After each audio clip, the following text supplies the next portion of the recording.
TV one के निहायत दिलचस्प ड्रामों और एंटरटेनमेंट से भरपूर शोज किसी भी वक्त देखने के लिए हमारी वेबसाइट विजिट करें या हमारे यूट्यूब चैनल को सब्सक्राइब करें और बेल आइकॉन पर क्लिक करें।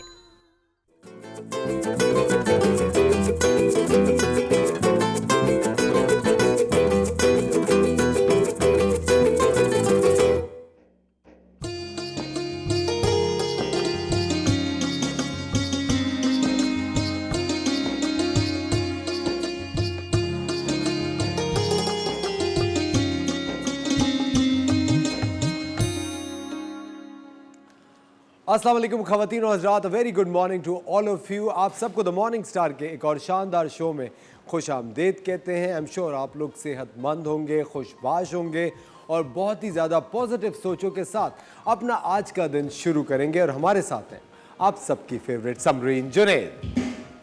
गुड मॉर्निंग समरीन, कैसी हैं आप? गुड मॉर्निंग, अल्हम्दुलिल्लाह परफेक्ट। समरीन, कल जो आपने बोट बनाई थी, द सैलड बोट, उसके क्यूकम्बर के अंदर खीरे के, इतनी ज़बरदस्त थी। और मैं आपको सीरियसली बताऊं कि मैंने सुबह नाश्ते में वही खाया यहाँ से, और मुझे भूख लगी फिर रात को तकरीबन 9:30-10 बजे। देखा, मैंने आपको कहा था फीलिंग ऑफ फुलनेस। एक्चुअली वो सिर्फ सैलड नहीं थी, वो salad as a main course थी, वो कंप्लीट मील थी। लेकिन आपको पता है ना, चंद एक लोग हैं इंक्लूडिंग मी, मैं भी उन्हीं लोगों में शुमार होता हूँ जो कि सैलड भरपूर खाने के बाद कहते हैं खाने में क्या है। जब पूरी सैलड खा चुके होते हैं तो कहते हैं अब कब खाने में क्या है। तो मैं भी उन्हीं लोगों में से हूँ। लेकिन सैलड एक भरपूर मील है और ख़वातीन हज़रात, अब वक्त हो गया है कि आप सब लोग हेल्दी ऑप्शंस की तरफ जाइए।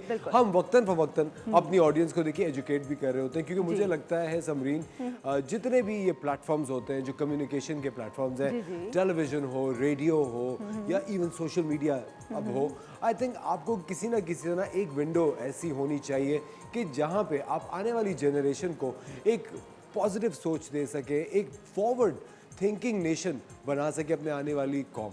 बिल्कुल ठीक है, लेकिन यहाँ एक चीज़ ऐड करूँ असवर, कि आप ये देखें कि आजकल आई एम सॉरी बट हर दूसरे शख्स ने अपना यूट्यूब चैनल बनाया हुआ है, right? They are not even qualified, उन्हें बात करना तक नहीं आ रही होती है और वो बना लिया। और वो क्या करें, वो डिफरेंट रेमेडीज़ वो मिक्स एंड मैच करके बना रहे हैं। तो मैं रिक्वेस्ट करती हूँ लोगों से कि खुदारा हर रेमेडी को अपने ऊपर अप्लाई ना करें, especially when it comes on like your skin, और even if you are consuming something, कुछ खा रहे हैं ना आप, इंटरनली आपको नहीं पता वो अंदर जाके क्या साइड इफ़ेक्ट करेगी। कोई चीज़ अगर आपको कोई नुस्खा समझ आ रहा है, कोई रेमेडी समझ आ रही है, तो उसको क्रॉस चेक करें। जो इंग्रेडिएंट्स उसमें डल रहे हैं उसकी न्यूट्रिटिव वैल्यू चेक करें, उसकी ग़िज़ाइयत चेक करें, या उनका जो कॉम्बिनेशन है कि हम इन दो चीज़ों को मिला रहे हैं। जैसे एक खातून है, वो उनकी रेमेडी बड़ी मशहूर हुई कि आप एप्पल साइडर विनेगर ले लीजिए, उसके अंदर लहसुन डाल दें आप और लेमन जूस डाल दें, और सुबह में आपने 2 टेबल स्पून खाना है जी, वो खाएं, आपका बड़ा तेज़ी से वेट कम हो जाएगा। अब लोगों ने उसको खाना शुरू किया, कुछ मेरे सर्कल में भी लोग थे, उन्होंने खाया। आप यकीन कीजिए उसके बाद उनको अल्सर का प्रॉब्लम हो गया, और उसके बाद उनको इतनी बर्निंग और यहाँ दर्द वहाँ दर्द, पूरा उनका बर्निंग रहती थी। दे वर अनएबल टू ईट, खाया नहीं जाता था। तो इन शॉर्ट ये कि बिल्कुल आपकी बात सही है कि हमें ये प्लेटफॉर्म्स को पॉजिटिवली यूज़ करना चाहिए और थोड़ा सा अपना दिमाग भी सभी इस्तेमाल करना चाहिए। कहते हैं one man's food is one man's poison. जो चीज़ें किसी के लिए काम करें, ज़रूरी नहीं आपके लिए भी वो करें, क्योंकि देखिए 5 उंगलियां बराबर नहीं होती, और कुछ भी मेरे ख्याल से सुनी सुनाई बातों पे वैसे भी आपको इतना भरोसा नहीं करना चाहिए। हर चीज़ की तस्दीक करना बहुत ज़्यादा ज़रूरी है, और सर्टिफाइड डॉक्टर्स हर कोने हर नुक्कड़ पे मौजूद है। आप आई थिंक अगर आप किसी की निगरानी में कोई भी नई चीज़ करें, मुझे एक बात बताना समरीन, मैं आजकल देखता हूँ इवन ऑन सोशल मीडिया भी, एक तो देखिए ख़वातीन को यूजुअली विद ड्यू रिस्पेक्ट मैं कह रहा हूँ, माजरत, पहले दुबला होने का बहुत ऑब्सेशन होता है कि बस हम पतली हो जाए, और ठीक है, और वो उनकी आई थिंक ज़्यादातर जो जंग चल रही होती है वो मोटे पतले के बीच में चल रही होती है। मेरा वेट पुट ऑन हो गया, मैं पतली हो गई, वेट पुट ऑन हो गया, पतली हो गई, बेबी के बाद इतना वेट हो गया था, शादी के बाद इतना हो गया था, अरे नहीं वो मैं अभी बकरा ईद गुजरी है ना तो मेरा हो गया, अब मैं ये करूँगा, वो क्रैश डाइट्स पे जाती हैं। हमें बेतहाशा कॉल्स आती हैं, एकदम से बाल गिरना शुरू हो गए, एकदम से चेहरा एकदम से लटक सा गया, एकदम से कुमला गया जिसको कहते हैं ना, कम्प्लेक्शन। ये इनकी ये तगदो चलती रहती है। इसके अंदर ना मैं आपको बताऊँ, मैं बहुत सारी इस तरह की ख़वातीन को जानता हूँ जिनको एक मोहलिक बीमारियां लग गई। वो इमीडिएटली जो नहीं होती कि ये आप गोलियां खाएं तो आप बहुत पतले हो जाएंगे। बिल्कुल, exactly. आप ये साशे पी लें, 50 साशे पियेंगे तो आप इतने पतले हो जाएंगे, उतने पतले हो जाएंगे। आप क्या कहती हैं इस बारे में? आपने कभी इस तरह की कोई चीज़ सुनी किसी से? बहुत एक्चुअली मैं आपकी बात को सेकंड करूंगी इस पर। और यहाँ ये चीज़ कॉन्शियस तो हैं लेकिन it's in fashion now A days, right? लोगों को फैशन है। आप कौन सी डाइट कर रहे हैं? जी हम कीटो डाइट कर रहे हैं। आप क्या कर रहे हैं? हम कैबेज कर रहे हैं, हम प्रोटीन डाइट। देखिए, किसी भी चीज़ का एक्सेसिव क्वांटिटी में लेना, बहुत ज़्यादा खाना या किसी चीज़ को बिल्कुल छोड़ देना, ये हमारे लिए बहुत ज़्यादा नुकसानदेह है, पहली बात। दूसरी बात ये है कि देखिए, ये जो साशेज़ की आप बात कर रहे हैं, if we go for any kind of medicine, ये जो मेडिकेशन लोग कर रहे होते हैं, इससे ये होता है कि आपकी भूख सप्रेस हो जाती है, दब जाती है भूख, आपको भूख नहीं लगती। ये जो चीज़ आप ले रहे होते हैं लिक्विड फॉर्म में या टैबलेट फॉर्म में, आपने पी लिया या खा लिया, उसके बाद आपको देखिए फीलिंग ऑफ फुलनेस जैसे होती है। तो जब आपको खाली भूख को ही सप्रेस करना है तो आप नेचुरल चीज़ों से क्यों नहीं करते? जैसे कल हमने सैलड बनाई थी। इस तरह की बेशुमार चीज़ें हैं जो आप यूज़ कर सकते हैं। और दूसरी बात ये कि देखें, RDA आपको पता होगा, recommended dietary allowance, right? RDA क्यों बनाया गया है? अब तो सोशल मीडिया, क्या मैं कहती हूँ, गूगल कहते हैं ना, हमारे गूगल किंग है ना हमारे पास, तो आप उस पर सर्च करें। लेकिन अगेन 2-3 जगह से उसको वेरीफाई करें, गूगल पे ही कर लें कि रेफरेंसेस देख के फिर आप देखें RDA हमारे लिए बहुत ज़रूरी है। रिकमेंडेड डाइटरी अलाउंस एक जैसे 2000 कैलोरीज होती हैं फीमेल्स के लिए, 2200 कैलोरीज होती हैं मेल्स के लिए। और अगर जो खवातीन एक्सपेक्ट कर रही हो उनके लिए कितनी कैलोरीज? देखिए, उनके लिए आप देखें, it depends on the condition. कुछ लोग होते हैं वो ओवरवेट हैं और उन्होंने कंसीव कर लिया है, तो उनका डाइट प्लान बिल्कुल अलग होगा। क्योंकि समरीन, बहुत सारी खवातीन है जो वाइल प्रेगनेंसी एकदम से उन्हें शुगर हो जाती है, एकदम से डायबिटीज बढ़ जाती है, फिर आई थिंक वो बेबी के बाद भी उनको फिर रहती है। हाँ, कुछ बच्चे होते हैं वो बाय बर्थ उनको शुगर होती है, उनको फिर इंसुलिन देना पड़ता है। दैट इज़ नॉर्मल, कोई ऐसी टेंशन वाली बात नहीं है। बट मैं यहाँ यही कहूँगी कि इस तरह की सिचुएशन में जब आप कंसीव करते हैं तो पहले अपना बॉडी वेट चेक करें। ऑब्वियसली वो डॉक्टर ही करेगा। जो आपका बॉडी वेट है उसके अकॉर्डिंग आपको डाइट रिकमेंड की जाएगी। जैसे ओवरवेट लोग हैं उनको हम जूसेस नहीं दे सकते। क्यों नहीं दे सकते? क्योंकि जूसेस में शुगर कंटेंट बहुत होता है, चीनी बहुत ज़्यादा क्वांटिटी में, नेचुरल, जी एग्जैक्टली, नेचुरल चीनी भी होती है। और फिर हम है ना पाकिस्तानी, हमें भर भर के चीनी डालनी होती है, चाहे वो शेक हो या जूस हो। लाल शरबत में, हाँ, लाल शरबत जो कि ऑलरेडी इतना मीठा होता है, उसके अंदर मैंने देखा लोगों को चीनी डाल। बिल्कुल एग्जैक्ट, वो एक कॉन्सेप्ट है हमारे यहाँ कि शरबत है तो मीठा, ठीक है? तो अब वो एक ग्लास में काफ़ी क्वांटिटी में आपके अंदर शुगर जा रही है। तो ये उन लोगों के लिए जो बड़े स्किनी से हैं या जो एनीमिक हैं इवन, तो जो मोटे लोग हैं वो आ जाएं ग्रीन लीफी वेजिटेबल, जो ताज़ा सब्जियां हैं, हरे पत्तों वाली सब्जियां हैं, और चने आपका वज़न नहीं बढ़ाते। और आई थिंक चने एक बेहतरीन सोर्स ऑफ प्रोटीन और एनर्जी है। मेरे ख्याल से दिन में वैसे भी अगर आप चने फाँकते हैं थोड़े बहुत, तो आपकी एनर्जी लेवल ऊपर रहेगा, भूख नहीं लगेगी, और फिर आप इंटरमिटेंट फास्टिंग भी उसके साथ साथ कर सकते हैं। खवातीन और द मॉर्निंग स्टार शुरू करते हैं। आज बहुत ही शानदार लाइनअप है आप लोगों के लिए। हमारे साथ समरीन मौजूद हैं, उनसा शाह होंगी, कुर्रतुलैन होंगी और इमरान और हक कल्याणवी साहब भी होंगे। लेते एक छोटा सा ब्रेक, मिलते हैं आपसे ब्रेक के बाद।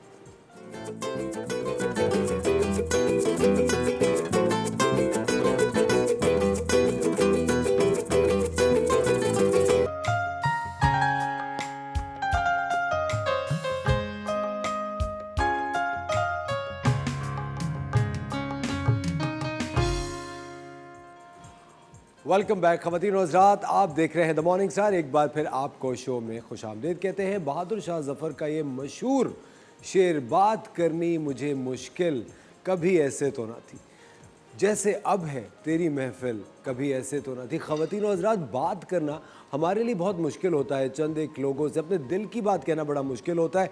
और हम एट द मॉर्निंग स्टार हमेशा यही चाहते हैं, यही कोशा रहते हैं कि आप लोगों की ज़िंदगी किसी ना किसी तरह बेहतर करें, क्योंकि आने वाला जो वक्त है वो तालीम याफ्ता लोगों के लिए है। आने वाला वक्त उन हुनरमंद लोगों के लिए होगा जो कि अपने काम पे अबूर हासिल रखते हैं। और जितने भी लोग सिर्फ बग़ैर किसी डिग्री के, बग़ैर किसी फॉर्मल ट्रेनिंग के घरों से निकल जाते हैं, उनके लिए ज़िंदगी मुश्किल होगी, क्योंकि सर्वाइवल ऑफ द फिटेस्ट गुज़रते वक्त के साथ, ये जो सर्वाइवल ऑफ द फिटेस्ट का कॉन्सेप्ट है, ये गुज़रते वक्त के साथ और ज़्यादा एप्लीकेबल हो जाएगा। तो आप सबको अपने आने वाली जो जनरेशन हैं उनके लिए तगो-दो करनी है, उनको तालीम याफ्ता बनाना है। और जो सबसे बड़ा प्रॉब्लम हमारी सोसाइटीज़ में जनरेशन गैप्स में होता है वो होता है कम्युनिकेशन गैप।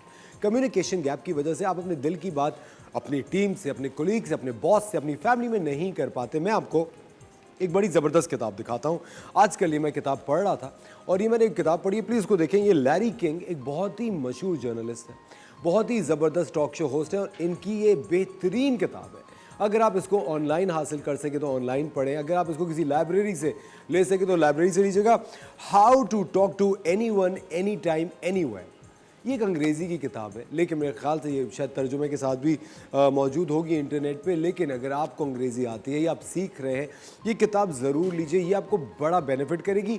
हमें बात करना सिखाती है डिफरेंट सिचुएशंस में डिफरेंट लोगों से, और जब आप कम्युनिकेट करते हैं तो आप अपने रास्ते बनाते हैं, और जब आप रास्ते बनाते हैं तो दोस्तियाँ बनती हैं, रिश्तेदारियाँ डेवलप होती हैं और आपके काम आसान होते हैं। क्योंकि कोई भी बातचीत करके, कोई भी मसला, कोई भी जंग बातचीत करके रिजॉल्व हो सकती है। और हम क्या करते हैं, बातों को दिल में रखते हैं। आज जुम्मतुल मुबारक का दिन है ख़वातीन और हज़रात। दिल अल्लाह ताला का घर है, इसकी सफाई हम पे फ़र्ज़ है।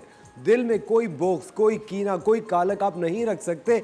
ये उसका घर है, उस हस्ती का। इस दिल को साफ़ शफाफ रखना है, चमकदार, खूबसूरत, खुशबूदार। किसी के लिए भी कोई भी कदूरत दिल में नहीं रखनी। अगर दिल में कोई कदूरत है, कोई बात है, कोई चीज़ आपको पिंच कर रही है, किसी के भी बारे में, रिश्तेदार हो, बहन भाई हो, दोस्त हो, पड़ोसी हो, मालिक मकान हो, किराएदार हो, सास हो, जितने भी लोगों से मसाइल हो सकते हैं ज़िंदगी में, आज का दिन है, आप उनसे बात कीजिए, माफ़ी मांग लीजिए या माफ़ कर दीजिए। कोई मसला नहीं है, आपसे बड़ा इंसान और कोई नहीं होगा। हमें ये आदतें अपनी रोज़मर्रा की ज़िंदगी में डेवलप करनी चाहिए। सही कह रहा हूँ समरीन, आप मुझसे मुत्तफ़िक़ हैं इस बात पे? बिल्कुल मुत्तफ़िक़ हूँ, लेकिन आप एक बात बताइए, जब ये सास की बात आती है तो आपके चेहरे पे मुस्कुराहट क्यों आ जाती है? क्योंकि मुझे लगता है क्योंकि मुझे इस तरह लगता है कि ये एक बड़ा एक हसीन रिश्ता है। बिल्कुल ठीक है, आई थिंक और मुझे क्या कहते हैं कि एक खलल है बस दिमाग में, जो कि मेरे ख्याल से ये इस तरह के जो कम्युनिकेशन जो गैप होता है, मेरे ख्याल से वो सास बहू का एक कम्युनिकेशन गैप होता है। मुझे लगता है दोनों अपनी तरफ से बेहतरीन करने की कोशिश कर रही होती हैं। अब काफ़ी इस रिश्ते में जो है सुधार मैं कह सकती हूँ कि आ चुका है, और पुराने ज़माने में मिसकॉन्सेप्शन ही कहूँगी। और कुछ ये कह लीजिए कि वो जो बाहर के लोग होते हैं ना, प्रोवोक कर रहे होते हैं, दिमाग में डाल रहे होते हैं, बहू के भी डाल रहे होते हैं, सास के भी डाल रहे कब सो के उठती है? हाँ बताओ ना। बहू है, बेटी थोड़ी है। हाँ। और हमारे साथ एक ऐसी जबरदस्त बहू मौजूद है जो कि 12-12 बजे सो के उठती हैं, उन सशा। Good morning. आप जो है किस खुशफहमी थे कि 12 बजे मैं सो के, मैंने कभी लाइफ में 12 बजे नहीं सो के उठी हूँ। और आपके शो में मैं इसका प्रूफ ये है कि मैं आपके शो में 9 बजे आ जाती हूँ। बिल्कुल, ये बात तो मैं मानता हूँ। ये तो खैर एक मजाक की बात है। और देखिए, जब आपका कम्युनिकेशन गैप लोगों से नहीं होता तो आप इस तरह के मजाक कर सकते हैं। आप अपने कोलीग्स के साथ बहुत ही इज्जत के और रिस्पेक्ट के दायरे में रहते हुए बेतकल्लुफ़ भी हो सकते हैं। ये कम्युनिकेशन की जो बात है ना, ये मुझे लगता है कि जितने भी मॉर्निंग शोज़ हैं या कोई भी शोज़ हैं, उनका एक फ़र्ज़ बनता है कि अपनी ऑडियंस को एजुकेट करें, नए तरीके से कहें ज़िंदगी जीने के, रिश्ते बनाने के।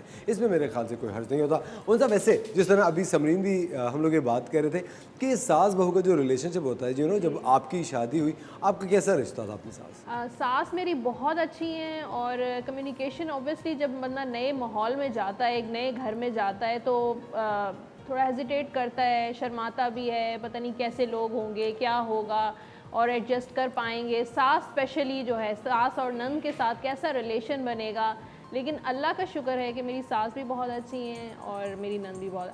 हम लोगों का सास बहू या नंद भाभी वाला रिश्ता तो है ही नहीं। और सब मतलब जो दूसरी बहू आई थी, यानी कि मेरी जो देवरानी जब आई, तो सब लोग उनको जो है ना भाभी कहते हैं, लेकिन मुझे कोई भाभी नहीं कहता। हालांकि मैं बड़े भाई की वो हूँ। वो तो आपने अपने घर में कहा है कि मुझे बेबी कहा करो। नहीं, बेबी नहीं। सब मुझे मेरे नाम से ही बुलाते हैं, छोटे बड़े सब उनसा ही कहते हैं। आई थिंक आप किसी को भी जब रिस्पेक्ट करते हैं, मोहब्बत करते हैं, मेरे ख्याल से आप जिस तरह भी उनको एड्रेस करें वो करते हैं। मुझे तो कभी कभी देखिए जरा इंग्लिश के, अगर आप इंग्लिश को पढ़ें तो उसमें सिर्फ यू है। हाँ, हमारे यहाँ आप है, तुम है, क्योंकि हम लोग एक बहुत ही ज़्यादा एक कल्चरल खित्ता है हमारा, और हमारे अंदर एक बहुत ही तहजीब रही है हमेशा से कि आप करके, जनाब करके आप बात करते हैं। अब जैसे आप कम्युनिकेशन की बात कर रहे हैं, तो मेरे दिमाग में जो है ना एक ज़बरदस्त सी टिप आई है कि कम्युनिकेशन को किस तरीके से इन्हांस करना चाहिए, डेवलप करना चाहिए। क्योंकि जब हम बाहर जॉब करते हैं या बिज़नेस करते हैं तो कम्युनिकेशन बहुत इम्पॉर्टेंट होती है। उसके लिए आप ग्रीन कलर बहुत इम्पॉर्टेंट होता है कम्युनिकेशन के लिए। जो मरकरी प्लैनेट है वो रिप्रेजेंट करता है कम्युनिकेशन को। तो घर में आप पौधे लगाएं, और उसको खुद से पानी दें और पौधों से बात करें, क्योंकि पौधे जो हैं उन जानदार होते हैं और जो वो सुनते हैं आपकी, और शायद आप उनकी नहीं सुन सकते लेकिन वो आपको जवाब भी देते हैं। तो घर में पौधे लगाएं, कम्युनिकेशन स्किल्स आपकी बहुत अच्छी हो जाएंगी। और अभी समरीन से मैं बात कर रहा था शो शुरू होने से पहले भी, और अभी भी हम जब समरीन से बात कर रहे होते तो समरीन ने एक बड़ी अच्छी बात बताई शो के ऊपर भी कि लोगों में ना आजकल क्या होता है, बेचैनी है थोड़ी सी, जल्दबाजी है, उनको इमीडिएट रिजल्ट चाहिए, जिसकी वजह से वो चाहे वो पेशेंस खत्म हो गया, चाहे वो वेट लॉस हो, चाहे कोई भी चीज़, दे वांट इमीडिएट रिजल्ट्स कि भाई जल्दी हो जाए। शॉर्टकट्स ढूंढते हैं ना, कहते हैं कि बस जल्दी से सब कुछ हो जाए, और कहते हैं कि बस लॉन्ग टर्म नहीं, वेट ना करना पड़े। समरीन, आपको क्या लगता है कि जो सास बहू के बीच में एक डिस्कम्फर्ट होता है इनिशियली, उसकी क्या वजह आपको क्या लगती है कि है? और ये देखिए सदियों से चला आ रहा है। इसकी वजह सिर्फ मैंने जैसे कहा था, सब बात बीच में रह गई थी कि प्रोवोक करते हैं। इंसान खुद सही होता है लेकिन जो उसके सराउंडिंग में लोग होते हैं ना, उसमें ज़्यादातर जो फ्रेंड सर्कल होता है, इसलिए जो बहुएं हैं उनके लिए ये एडवाइस है कि प्लीज़ अपनी फ्रेंड से मशवरा ना लें, अपने माओं से मशवरा लें, दादियों से मशवरा लें, जो आपसे बड़े लोग हैं, वो सीनियर है, वो अपने एक्सपीरियंसेस आपसे शेयर करेंगे। अच्छा, यहाँ भी थोड़ा सा आ जाता है ना, वो माएँ जो होती हैं बच्चियों की मोहब्बत में, देखो ससुराल जाके ये नहीं करना, कुछ फैमिलीज़ में ऐसा होता है। बट अब अगर हम देखें तो थोड़ा सा ये चीज़ चेंज हो गई है ना, लोगों में हो गया, लेकिन एज शी सेड कि जो है थोड़ा सा टाइम लगता है। जब आप कहीं जाते हैं, कोई कितना ही एक्सपर्ट हो, सुघड़ है, कितना पढ़ा लिखा है, लेकिन जब वो नई जगह जाता है, मेरी एग्जांपल ले लें, जब मैं यहाँ फर्स्ट डे आई थी, ठीक है, I am a chef, I am a nutritionist, सब कुछ है, बट जब मैं यहाँ आई तो मुझे यहाँ के यूटेंसिल्स समझने पड़ेंगे, क्या बर्तन मौजूद हैं, क्या चीज़ें हैं। I will take some time. इसी तरीके से सासों को ये चाहिए कि बहुओं को थोड़ा सा टाइम, दोनों को एक दूसरे को टाइम देना चाहिए, क्योंकि ऑफ कोर्स एक एनवायरनमेंट होती है और एडजस्ट करने में थोड़ा सा वक्त लगे। लेकिन मैं चाहता हूँ कि एक ऐसा भी हम शो बनाएं जो कि दामाद और सास के रिश्ते के ऊपर हो, कि दामाद और सास इस रिश्ते में ज्यादा झगड़े नहीं होते। इनफैक्ट मेरा नहीं ख्याल के होते हैं, नहीं होते। मेरी तो बहुत अच्छी दोस्ती। खवातीन और हज़रात, हमारी बातें जारी है, लेते एक छोटा सा ब्रेक, कहीं मत जाएगा, मिलते हैं आपसे ब्रेक के बाद। नहीं, मेरी अपनी सास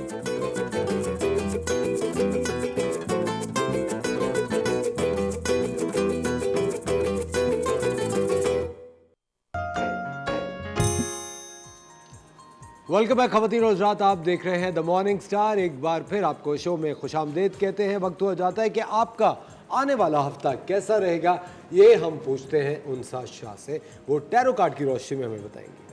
यस, मोमबत्ती की रोशनी में नहीं, टैरो कार्ड्स की रोशनी में। और स्टार्ट लेते हैं हम zodiac sign. First zodiac sign है एरीज़, और एरीज़ जो है वो हुमल, बुर्ज हुमल भी कहा जाता है। और रिलेशनशिप की बात करें अगर एरीज़ की, तो फ़िलहाल मुझे कुछ एनर्जी स्लो नज़र आ रही है। एरीज़ वालों की रिलेशनशिप में रुकावटें, कुछ डिलेज़ नज़र आ रहे हैं, शादी में रुकावटें नज़र आ रही हैं, लेकिन ये चीज़ जो है वो टेम्प्रेरी एनर्जी है, लेकिन कुछ अरसे के बाद जो है वो डिलेज़ ख़त्म हो जाएंगे। बाकी ये है कि नाराज़गी वगैरह, कोई लड़ाई झगड़े अगर आपस में हो गए थे ससुराल वालों के साथ या हस्बैंड के साथ या वाइफ के साथ, जो भी पार्टनर के साथ इश्यूज़ हो गए थे, वो सॉल्व इंशाल्लाह हो जाएंगे। रिस्पॉन्सिबिलिटीज़ एरीज़ वालों के लिए इस हफ्ते बढ़ती हुई नज़र आ रही हैं। बहुत ज़्यादा बर्डन, अपनी सेहत का आपने बहुत ख़याल रखना है। स्टमक प्रॉब्लम्स हो सकती हैं, सर में दर्द हो सकता है, तो आपने अपनी सेहत का ख़याल रखना है। एरीज़ के बाद है टॉरस, और टॉरस वालों के लिए अपनी विल पावर को स्ट्रॉन्ग रखना चाहिए, घबराना नहीं चाहिए। अगर छोटी मोटी रुकावटें, प्रॉब्लम्स आती हैं, डिलेज़ आते हैं, तो आप खुद उसको जो है उस वीकनेस को दूर कर सकते हैं। शादी के मामलात में थोड़ी बहुत टॉरस वालों की रुकावटें आ सकती हैं, लेकिन रिश्ता हो जाएगा टाइम से। और सेहत का आपने ख़याल रखना है। थोड़ा सा पेशेंस की बहुत ज़्यादा ज़रूरत है। कैरियर में अगर आपने अभी स्टार्ट किया है अपना कैरियर या अपना कारोबार अभी शुरू किया है, तो पेशेंस के साथ स्टार्ट करें, चीज़ें स्लो लेकर चलें, ग्रेजुअली लेकर चलें, क्योंकि कहते हैं कि चीज़ें स्लो स्टार्ट में सही होती हैं, उसके बाद जो है वो स्पीड ले सकती हैं। टॉरस के बाद है जेमिनाई। जेमिनाई वालों के लिए कोई रिश्ता आपका आएगा इस हफ्ते। क्या ओए एक बात मैं भूल फिर गई जेमिनी आपका है। अभी भूल गई। भूल गई। Thank you. नहीं, जो Thank you single so much है, उनसा, बहुत नहीं, शुक्रिया। जो सिंगल है जेमिनी, उनके लिए कोई प्रपोजल आ सकता है, लेकिन आपने बहुत सोच समझ के जो है वो ऑफ़र को कबूल करना है, क्योंकि हो सकता है कोई आपको धोखा भी दे सकता है, और हो सकता है कि जो मैरिड हैं उनके लिए भी कोई ऑफ़र आ सकती है, कोई दोस्ती की आपको जो ऑफ़र कर सकता है, दोस्त बनना चाहेगा, लेकिन वो जो है वो सही सिंसियर इंसान नहीं होगा, तो सोच समझकर दोस्त बनाइएगा जेमिनी वालों के लिए। आजकल के दौर सुनो, किस स्टार से दोस्ती का प्रपोजल है? कोई भी आ सकता है, कोई भी दोस्त बन सकता है, लेकिन बहुत सोच समझ के इस हफ्ते अगर कोई दोस्ती की तरफ हाथ बढ़ाए तो आपने सोच समझ के एक्सेप्ट करना है, क्योंकि वो धोखा होगा। धोखा हो सकता है, ठीक है, सिंसियर नहीं हो सकता, आपको ट्रैप कर सकता है। इसी तरह अगर जेमिनी वालों के काम और अगर फाइनेंसेस या कारोबार के लिहाज से देखें तो भी डेविल की एनर्जी नज़र आ रही है। काम में, फाइनेंसेस में, कहीं आप इन्वेस्टमेंट कर रहे हैं, कोई किसी के साथ बिजनेस पार्टनरशिप कर रहे हैं, तो बहुत सोच समझ के कीजिएगा कि वहाँ पे भी जो है आप ट्रैप हो सकते हैं, आपको धोखा मिल सकता है, आपके पैसे कहीं पर फंस सकते हैं। नहीं, यहाँ तो पैसे आने के रास्ते बहुत है, जाने का कोई रास्ता अभी तक नहीं। हमारे साथ एक कॉलर है, उनसे बात करें। हेलो जी, अस्सलाम वालेकुम। अरीशा की कॉल है मुल्तान से। जी अस्सलाम वालेकुम अरीशा। वालेकुम अस्सलाम सर जी, कैसे हैं आप? बिल्कुल ठीक, आप कैसी हैं? क्या सवाल है आपका, जल्दी से बताएं। मेरा ये सवाल है कि मैंने अपने स्टार के बारे में पूछना था। 27 अक्टूबर मेरी डेट ऑफ बर्थ है। 27 अक्टूबर डेट ऑफ बर्थ है। जी, किसके बारे में? अपने स्टार के बारे में पूछना। ओके, आपका स्टार स्कॉर्पियो है, 27 अक्टूबर आपकी। अभी स्कॉर्पियो तक हम थोड़ी देर में जाएंगे। अरीशा, कोई आपके हिसाब से सवाल है, जाती पर्सनल सवाल? मेरा पर्सनल सवाल ये है कि मुझे बहुत वहम रहता है और मुझे लगता है कि पता नहीं भाई, जैसे अपने मुतमईन नहीं होते अपने से। मैंने यही पूछना था कि मेरा स्टार कैसा है इस हफ्ते के लिए। अच्छा, वहम आपको रहता है। डबल माइंडेड रहती हैं और इनडिसाइसिव रहती हैं। अच्छा, तो कह रही इसकी वजह क्या है, क्यों रहती हैं वहम क्यों में? रहती हैं, डबल माइंडेड रहती हैं? अपने अब एक ही जो भी आपका जो गोल है उसको फोकस किया करें कि आप क्या चाहती हैं। दो चीज़ें सोचेंगी तो ऑब्वियसली आप डबल माइंडेड होंगी। अच्छा, आप जो है अच्छा, अपने आप को बिज़ी रखें बहुत ज़्यादा, यानी कि कोई ना कोई ऐसा क्रिएटिव काम करें जो आपका माइंड जो है वो बिज़ी रहेगा। अगर आप फ्री रहेंगी तो कहते हैं ना कि खाली दिमाग जो है वो शैतान का होगा, और इस तरह के वहमात जो आपके माइंड में आ सकते हैं, तो अपने माइंड को बिज़ी रखें। अच्छा, जेमिनी के बाद अब बात करते हैं कैंसर की। कैंसर के लिए शादी की सिचुएशन बनती हुई नज़र आ रही है। जो भी कैंसेरियंस हैं लव मैरिज की तरफ जाते हुए नज़र आ रहे हैं। अगर आप किसी को पसंद करते हैं तो अपने प्यार का इजहार करें, एक्सप्रेस करें और उसके घर पर रिश्ता मांगें। आप जो है रिश्ता वहाँ पर हो जाएगा। हैप्पीनेस नज़र आ रही है। अगर जो है आपके पार्टनर के साथ रिलेशनशिप अच्छा नहीं चल रहा, कैंसेरियंस के वो मामला बिल्कुल ठीक हो जाएंगे, पैचअप हो जाएगा। सास के साथ, नंद के साथ, ससुराल वालों के साथ अच्छे मामलात नहीं चल रहे या नेबर्स वालों के साथ अच्छे नहीं चल रहे तो भी आप लोगों का पैचअप हो जाएगा। काम के हवाले से, बिज़नेस के हवाले से अगर बहुत परेशानियां आपने देखी हैं, जॉबलेस थे और काम चल नहीं रहा था, तो वो साइकिल जो है वो एंड होता हुआ नज़र आ रहा है, परेशानियों वाला, और एक न्यू बिगिनिंग्स नज़र आ रही हैं। कोई नया काम आप स्टार्ट कर सकते हैं, और अगर ऑलरेडी अगर आप काम कर रहे हैं तो उसमें नई एनर्जी जो है वो पैदा करें, उसको चेंज करें। जो ऑफिस को रेनोवेट कर सकते हैं, कुछ अच्छी चेंजेस लेकर आएँ अपने काम में। कैंसेरियंस के बाद है लियो, और लियो की जो है वो ट्रैवल नज़र आ रहा है। इस वीक में एक अच्छा ट्रैवल होगा, फैमिली ट्रैवल नज़र आ रहा है। उस ट्रैवल से आपको हैप्पीनेस मिलेगी और जो है वो रिलैक्स होगा आपका माइंड। और उसके बाद जो है वो, हाँ, कोई हो सकता है कि बिज़नेस आपने एक स्टार्ट किया हो और वो चीज़ें नहीं चल रही, तो एक और बिज़नेस आप स्टार्ट कर सकते हैं उसके साथ, या उसको ख़त्म करके कुछ और स्टार्ट कर सकते हैं। जॉब अगर आप नहीं है तो दोबारा से जॉब आपकी मिलती हुई नज़र आ रही है। लियो के बाद है वर्गो, और वर्गो वाले जो है थोड़े रेस्टलेस फील कर सकते हैं, रात को नींद नहीं आएगी। अपने जो है सेहत का आपने बहुत ख़याल रखना है, स्पेशली जो है अगर आपके स्टमक से रिलेटेड इश्यूज़ हैं तो बहुत वाटर इनटेक आप ज़्यादा कर लें। और उसके बाद अब रेस्ट की ज़रूरत है। ओवर थिंकिंग बहुत ज़्यादा लियो वाले करते हुए नज़र आ रहे हैं और आपके काम में स्टेबिलिटी नहीं है। आप बहुत ज़्यादा डिवोटेड होकर काम तो करते हैं लेकिन डबल माइंडेड बहुत ज़्यादा रहते हैं। ये सच है क्या समरी? कुछ सच है? आप हाँ? लियो हैं? जी मैं वर्गो अच्छा। हूँ। लेकिन असल में ये होता है ना कि if I am not wrong, मुझे बहुत ज़्यादा नॉलेज नहीं है, तो ये कहते हैं कि फर्स्ट 10 डेज़ जो होते हैं उसमें लास्ट जो स्टार होता है उसके भी असरात होते हैं फर्स्ट 10 डेज़ में। जो बीच वाला होता है वो प्योर स्टार के उसकी सारी क्वालिटीज़ होती हैं और लास्ट वाले में जो कमिंग स्टार होता है तो आपकी डेट ऑफ बर्थ क्या है? संडे को 4 सितंबर। संडे को सालगिरह सितंबर। आपकी। तो आप तो प्योर वर्गो हैं। मैं प्योर वर्गो हूँ। हाँ। अच्छा। मेरे डबल माइंडेड हमारे शो के बारे में मत रहिएगा। ओके। वर्गो वालों के लिए ये हफ्ता बहुत ज़्यादा बिजी रहेगा, बहुत ज़्यादा काम करते हुए नज़र आ रहे हैं, कुछ क्रिएटिव काम करते हुए नज़र आ रहे हैं और उसके अलावा जो है हो सकता है कि एक काम कर रहे हो तो कोई और दूसरा काम भी स्टार्ट करना शुरू कर दें।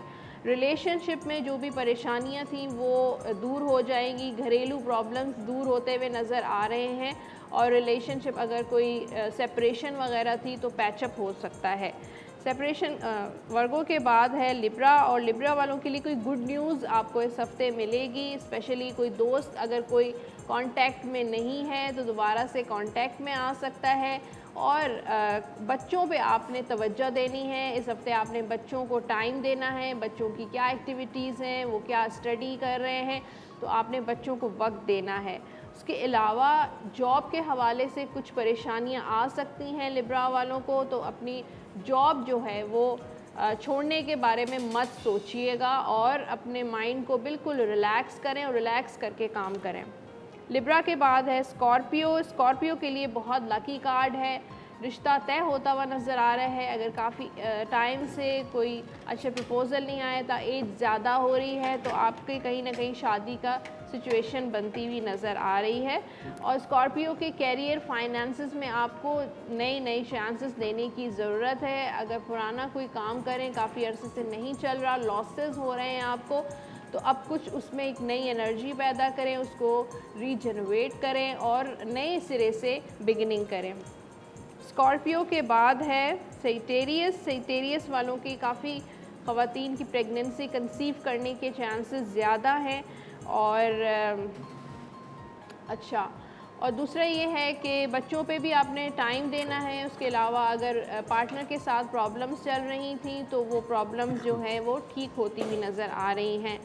सेजिटेरियस वालों के कैरियर फाइनेंसेस में डिफरेंट चॉइसेस ऑप्शंस आते हुए नज़र आ रहे हैं और आप सोचेंगे कहाँ पे मुझे प्रॉफिट है, कहाँ पे क्या करना चाहिए। ये टाइम जो आपके लिए इन्वेस्टमेंट के लिए या कोई प्रॉपर्टी अगर आप लेना चाहते हैं तो बेस्ट टाइम है। सेजिटेरियस के बाद है कैप्रिकॉन और कैप्रिकॉन वालों के लिए कोई दोस्त आपसे मुलाकात करने के लिए आ सकता है इस हफ्ते और अगर कोई लॉन्ग डिस्टेंस रिलेशनशिप है तो आपका पार्टनर आपसे मिलने के लिए आ सकता है। अगर हो सकता है आपका कोई प्रपोज़ल बाहर से यानी कि अब्रॉड से प्रपोज़ल आ सकता है तो शादी की सिचुएशन बनती हुई नज़र आ रही है। कैप्रिकॉन वाले जो है वो अगर सोच रहे हैं कि बिज़नेस जो है वो या जॉब क्विट करने के बारे में, तो फ़िलहाल ऐसा कुछ नहीं कीजिएगा। इस वक्त आप प्रॉपर्टी इन्वेस्टमेंट मत कीजिएगा, अदरवाइज़ आपको लॉस हो सकता है। अपनी कीमती चीज़ों को बहुत ज़्यादा केयरफुली रखें, अदरवाइज़ आपकी चोरी हो सकती है। कैप्रिकॉन के बाद है एक्वेरियस। एक्वेरियस वालों की मीटिंग्स नज़र आ रही हैं, मुख्तलिफ़ लोगों के साथ इंटरेक्शन, कम्युनिकेशन, और इससे आपका जो है वो बिज़नेस ग्रो करेगा। अपने ताल्लुकात, अपने कॉन्टेक्ट्स को बहुत ज़्यादा बढ़ाएं और अब आपके अंदर कुछ रिलेशनशिप को लेकर बहुत ज़्यादा इनसिक्योरिटीज़ हैं, फ़ियर्स हैं, फ्यूचर के बारे में हर वक्त फ़िक्रमंद रहते हैं कि क्या होगा, बच्चों का क्या होगा, पार्टनर के साथ ताल्लुकात कैसे रहेंगे। तो अपनी इनसिक्योरिटीज़ को जो है वो दूर करने की कोशिश करें। एक्वेरियस के बाद है लास्ट ज़ोडिएक साइन पाइसेस और पाइसेस के लिए अपने पार्टनर पे ट्रस्ट करें।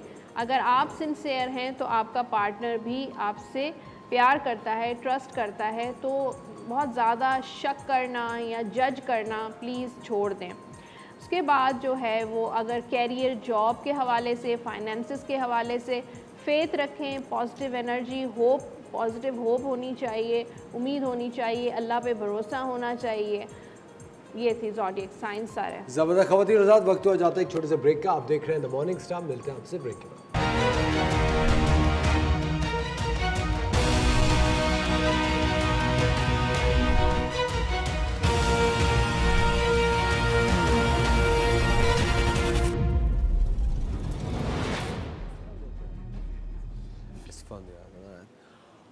वेलकम बैक खवातीन और हज़रात, आप देख रहे हैं द मॉर्निंग स्टार। एक बार फिर आपको शो में खुशामदीद कहते हैं। वक्त हो जाता है ललकार का।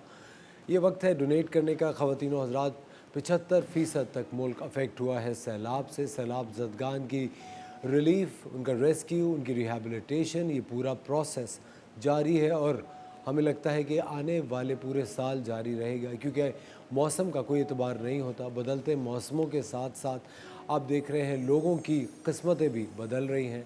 बहुत सारे लोग हैं जो कि इस वक्त अपने आप को बड़ा बदकिस्मत कंसिडर कर रहे होंगे कि ये हमारे साथ ही क्यों हुआ। इस वक्त पूरी दुनिया की नज़रें पाकिस्तान पे हैं। पूरी दुनिया एहतियात की तरफ जा रही है, वो रास्ता अख्तियार कर रही है कि किसी तरह उनकी भी थोड़ी बहुत कंट्रीब्यूशन हो इन मासूम लोगों की डेवलपमेंट के लिए।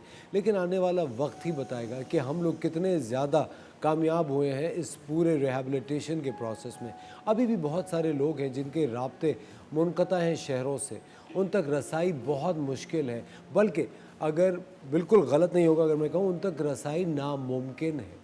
बहुत सारे ऐसे इलाके हैं जहाँ से कोई आवाज़ ही नहीं आ रही, कोई तरीक़ा ही नहीं रहा कम्युनिकेट करने का, क्योंकि एक एक चीज़ बह चुकी है। मोबाइल के सिग्नल नहीं आ रहे, वहाँ पे सैटेलाइट के ज़रिए भी बातचीत नहीं हो पा रही। थोड़े थोड़े वक्त में जब वो ख़ुद लोग नकल मकानी करेंगे, शहर बदलेंगे, आगे की तरफ आएंगे, दूसरे इलाकों में जाएंगे, तो पता चलेगा कि तबाही कहाँ तक पहुँची है। ख़वातीन और हज़रात, मोहल्ले के मोहल्ले, गलियों की गलियां, सड़कें सब तबाह हो गई हैं नॉर्दर्न एरियाज़ में, सिंध में, बलूचिस्तान में, पंजाब में। और ये रिहैबिलिटेशन का जो प्रोसेस है ये जारी रखने के लिए बोए तहाशा इदारे हैं जिनसे हमने आपको मुतारफ़ कराया है, आपको तरीक़ाकार बताया है कि आप अपने एहतियात, अपने डोनेशंस कौन कौन से लोगों तक पहुंचा सकते हैं, किस किस ज़रिए से पहुंचा सकते हैं, ताकि वो लोग इन मासूम सैलाब ज़दगान की जो रेस्क्यू और रिलीफ और रिहैबिलिटेशन का प्रोसेस है उसमें असर अंदाज कर सकें। हमारे साथ असफंदियार इनायत मौजूद हैं, GM है द सिटीज़न फाउंडेशन के, the famously known as the TCF। अस्सलाम वालेकुम असफंदियार, कैसे हैं आप? बहुत शुक्रिया आपने वक्त निकाला। थैंक यू वेरी मच जी, आपके दावत देने का और बुलाने का। अच्छा असफंदियार, मुझे बताएं TCF का कितना जुगतू है इस पूरे मसले को लेकर? जी TCF वैसे तो आप जैसा आप सब जानते हैं कि तालीम के शोबे से जो है वो मुंसलिक है, लेकिन जिस तरह 2005 के ज़लज़ले में या 2010 के सैलाब में हमने लब्बैक कहा था या कोविड-19 के उसमें किया था, तो इसी तरह immediately we decided as management कि हम लोगों को जो है वो सैलाब ज़दगान की जो है वो मदद करनी चाहिए। तो हम लोगों ने 3 फेजेज़ में जो है वो काम जो है वो शुरू किया है। तो पहला फ़ेज़ तो ये है कि इमीडिएट मील्स जो हैं वो खाने जो है वो पहुँचाने हमने। तो उसमें हमने पाक फ़ौज रेंजर्स का जो है वो ताउन जो है वो हमें हासिल है, और हमें एक जो बहुत बड़ा एडवांटेज हासिल है वो ये कि हम 800 से ज़्यादा लोकेशंस पे मौजूद हैं फ़िज़िकली। तो हमारी एरिया टीम्स, हमारे 50,000 अलमनाए का नेटवर्क, हमारे 13,000 जो असातिज़ा हैं, तो हमें 2-3 दिन के अंदर जो है वो एग्जैक्टली पता चल गया कि किन फैमिलीज़ को किन एग्जैक्ट इलाकों में और किन जगहों पे प्रायोरिटी की सबसे ज़्यादा ज़रूरत है। तो वहाँ पे उसी हिसाब से हमने फिर मोबिलाइज़ जो हैं वो चीज़ें की। तो अभी तक जो है हम 40,000 लोगों तक जो है वो मील पहुँचा चुके हैं, और इंशाल्लाह हमारा हदफ है कि 10 लाख तक इंशाल्लाह हमने पहुँचाना है। ख़वातीन और हज़रात, आप लोगों की स्क्रीन पे TCF का जो अकाउंट नंबर है वो आ रहा होगा। अगर आप अपने एहतियात TCF को देना चाहते हैं तो आपके लिए हमने आसानी पैदा कर दी है। आप TCF तक अपने एहतियात पहुंचा सकते हैं। मुझे एक बात बताएं, द सिटीज़न फाउंडेशन एक तालीमी इदारा, अगर मैं कहूँ तो गलत नहीं होगा, तालीम की तगदो में लगे रहता है ये इदारा।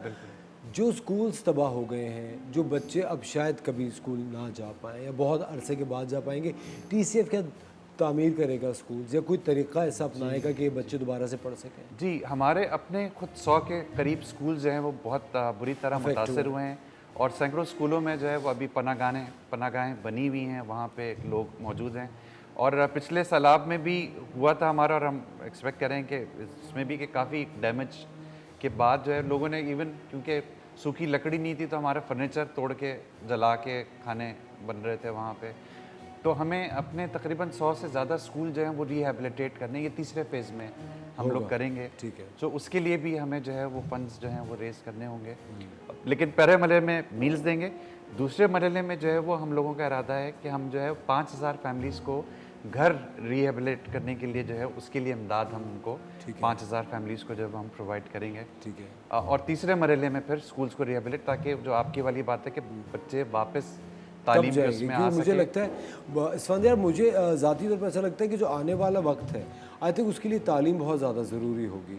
क्योंकि आप लोग, मुझे नहीं लगता कि अब तक जिस तरह एक कराची का बड़ा मशहूर लफ्ज़ है जुगाड़, आई थिंक अब मुझे नहीं लगता कि आप वो जुगाड़ के ऊपर आने वाले वक्तों में आप काम कर पाएंगे। मैं आपको एक बात बताऊं सर, बड़ी एक इंटरेस्टिंग एक किताब मैं पढ़ा था, हैंस रॉसलिंग की, फैक्टफुलनेस नाम है उसका। उनका कहना यह था कि 1890 में स्वीडन वहाँ पे था जहाँ पे आज सोमालिया या लो इनकम अफ्रीकन कंट्रीज़ हैं।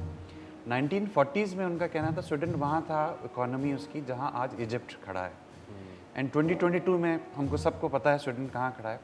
और वो डायरेक्ट कोरिलेशन कहते हैं वो एजुकेशन से, क्योंकि स्वीडन ने अपनी एजुकेशन को प्रायोरिटी रखा था और एक फोकस के साथ वो चलते रहे 100%, जिसकी वजह से आज स्वीडन जहाँ है की इकोनॉमी, इतना छोटा सा मुल्क है लेकिन उसकी इकोनॉमी पाकिस्तान से कहीं ज़्यादा है, बड़ी है। और आपको पता है अगर आप स्वीडन, आई एम श्योर आप गए होंगे क्योंकि नॉर्वे से बिल्कुल साथ ही है, मुझे इत्तेफाक हुआ स्वीडन जाने का।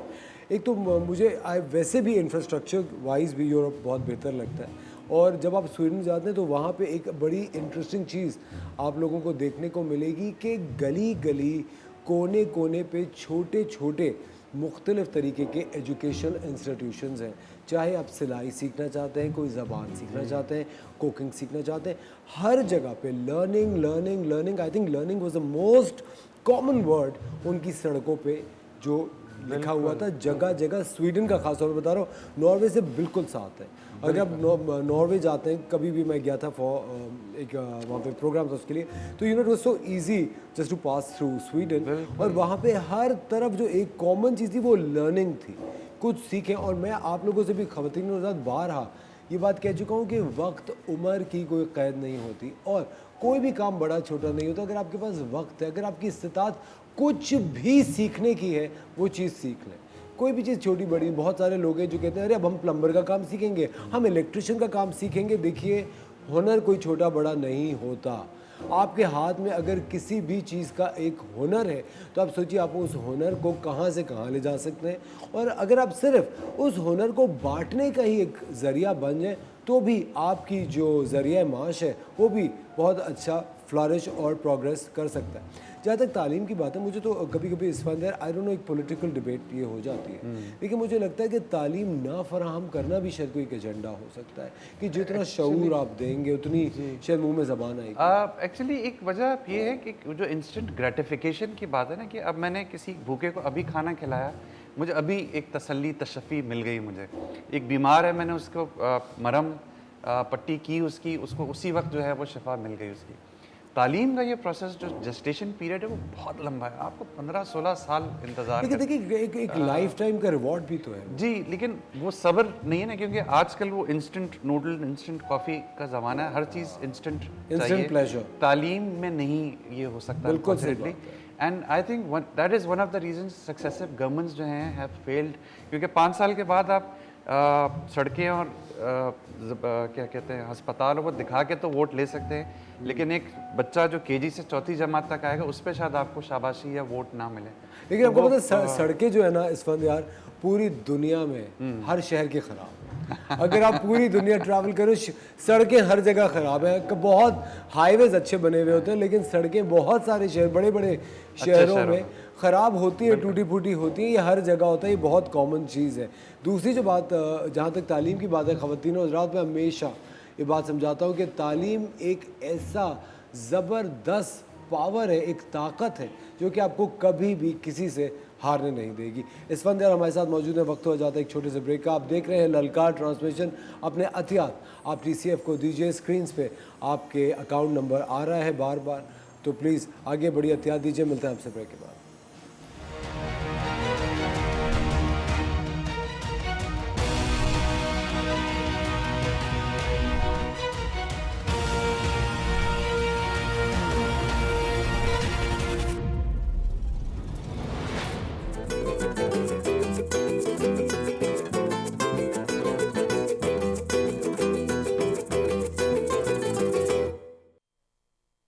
वेलकम बैक ख़वातीन और हज़रात, बहुत बहुत शुक्रिया एक बार फिर आप ललकार का हिस्सा बने।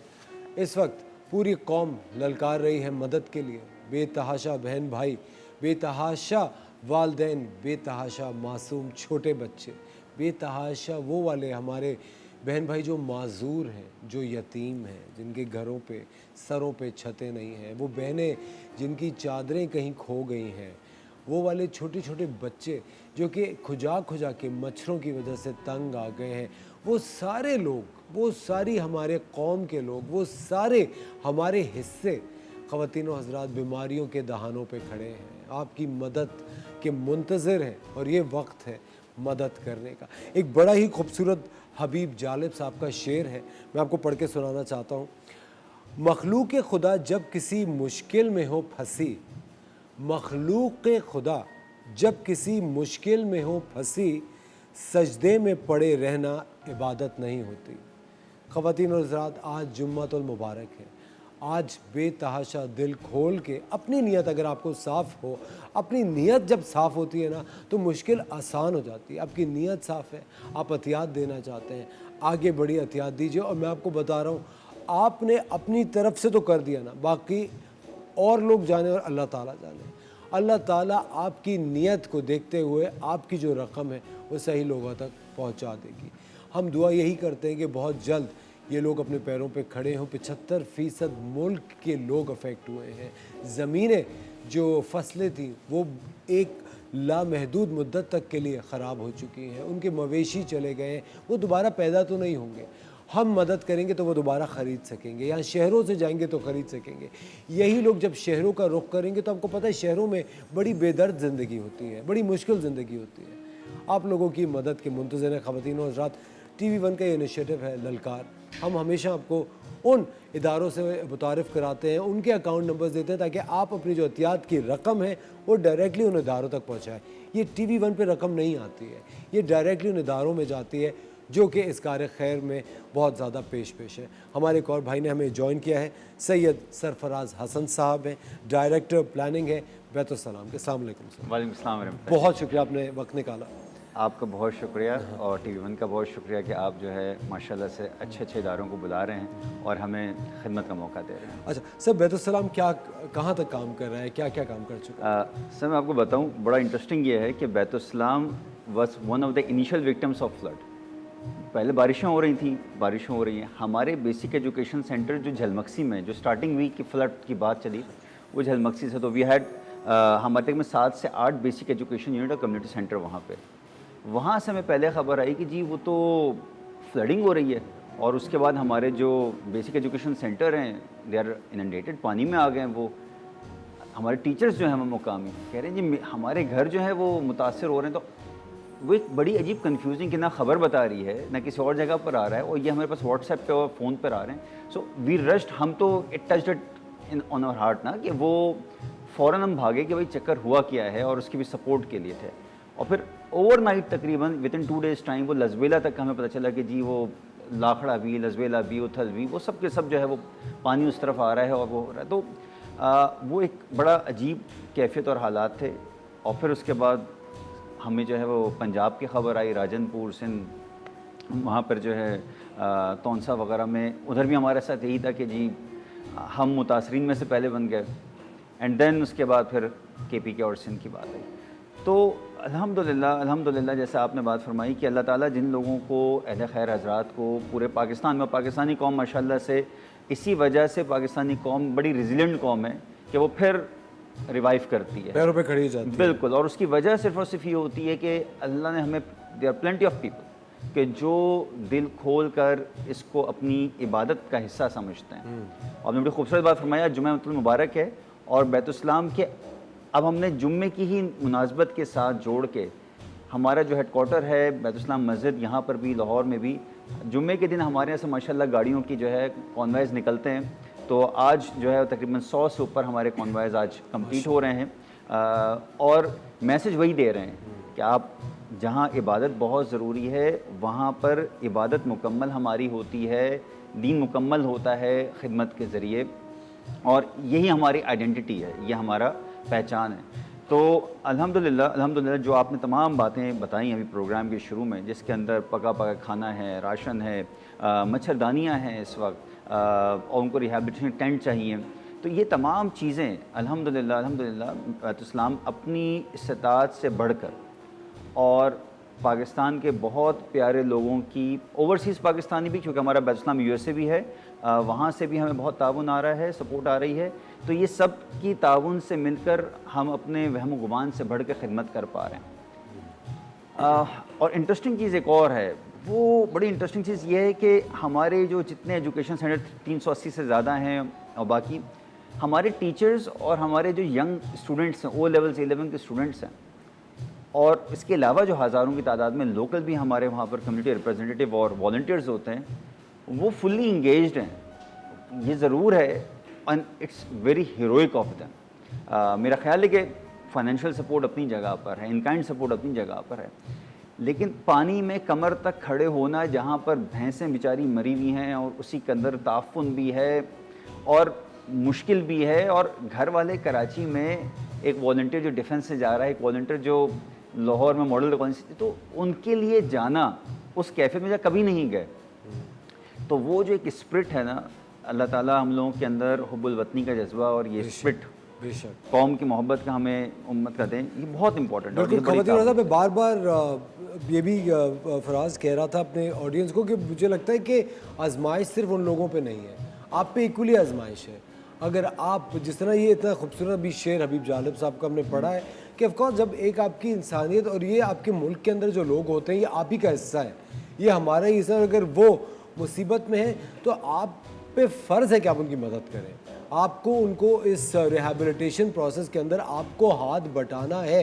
और अभी तो सिर्फ रेस्क्यू चल रहा है, आई थिंक वो एक बहुत ही लंबा प्रोसेस है। मैं कभी कभी सोचता था, मैं अभी थोड़े दिन पहले शहजाद रॉय बड़े ज़बरदस्त सिंगर हैं, उनकी मैं एक पोस्ट पढ़ रहा था, उन्होंने कहा कि अब कुछ भी हो जाए, जितनी भी सीवेज लाइन्स है, जो गटर है, उसके अंदर कोई इंसान नहीं जाएगा, अब मशीनों से ही सफाई होगी।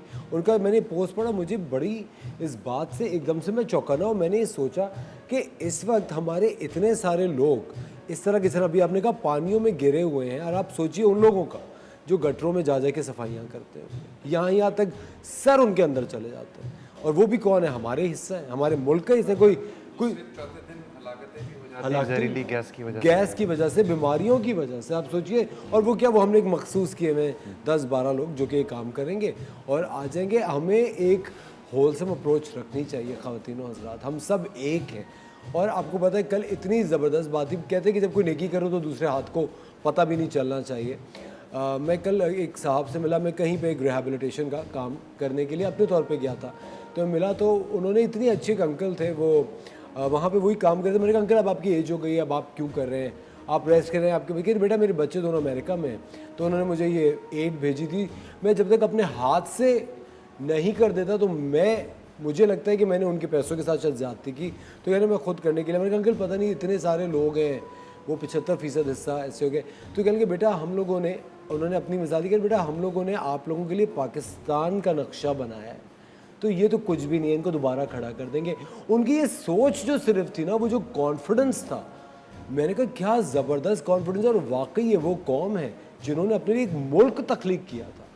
आप सोचिए हमारे आबाओ अजदाद ने ये पूरा मुल्क बना लिया था अपने लिए, तो ये तो फिर अपने ही लोग हैं जो थोड़े से मस्तों में पड़े हैं, और आप ही लोग हैं और हम ही हैं जो कि इंशाल्लाह इनको इस मसाइल से निकालेंगे। बैतुस्सलाम के अकाउंट नंबर्स ख़वातीन और हज़रात आपकी स्क्रीन पे इस वक्त आ रहे हैं, आप देख रहे हैं ललकार। मिलते हैं आपसे ब्रेक के बाद।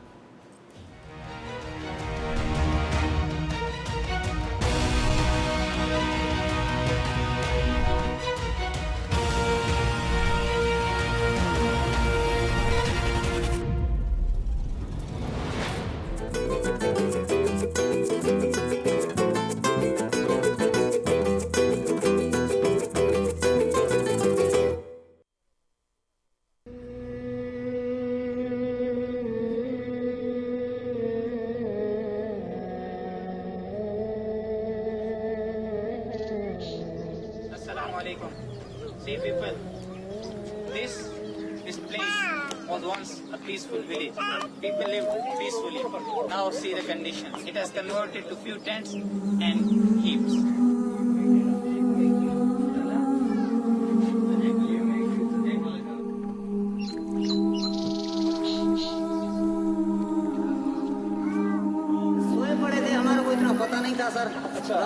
तकरीबन 2 बजे का टाइम था, सैलाब आ गया, हमारे बच्चे से सब चीज कमरे शमरे।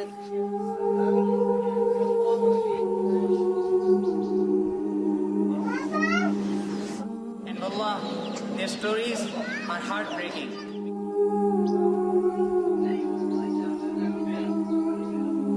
हमारी बच्ची की 2 शादियां होने वाली थी, उसका 2 बच्ची होती है। अच्छा, वो सामान इधर डूब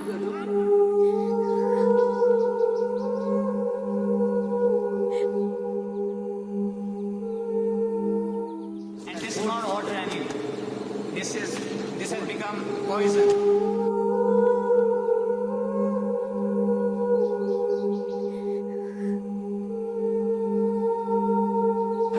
अभी मैं बच्ची लेके उसको खून के उल्टे आ गए, वो बह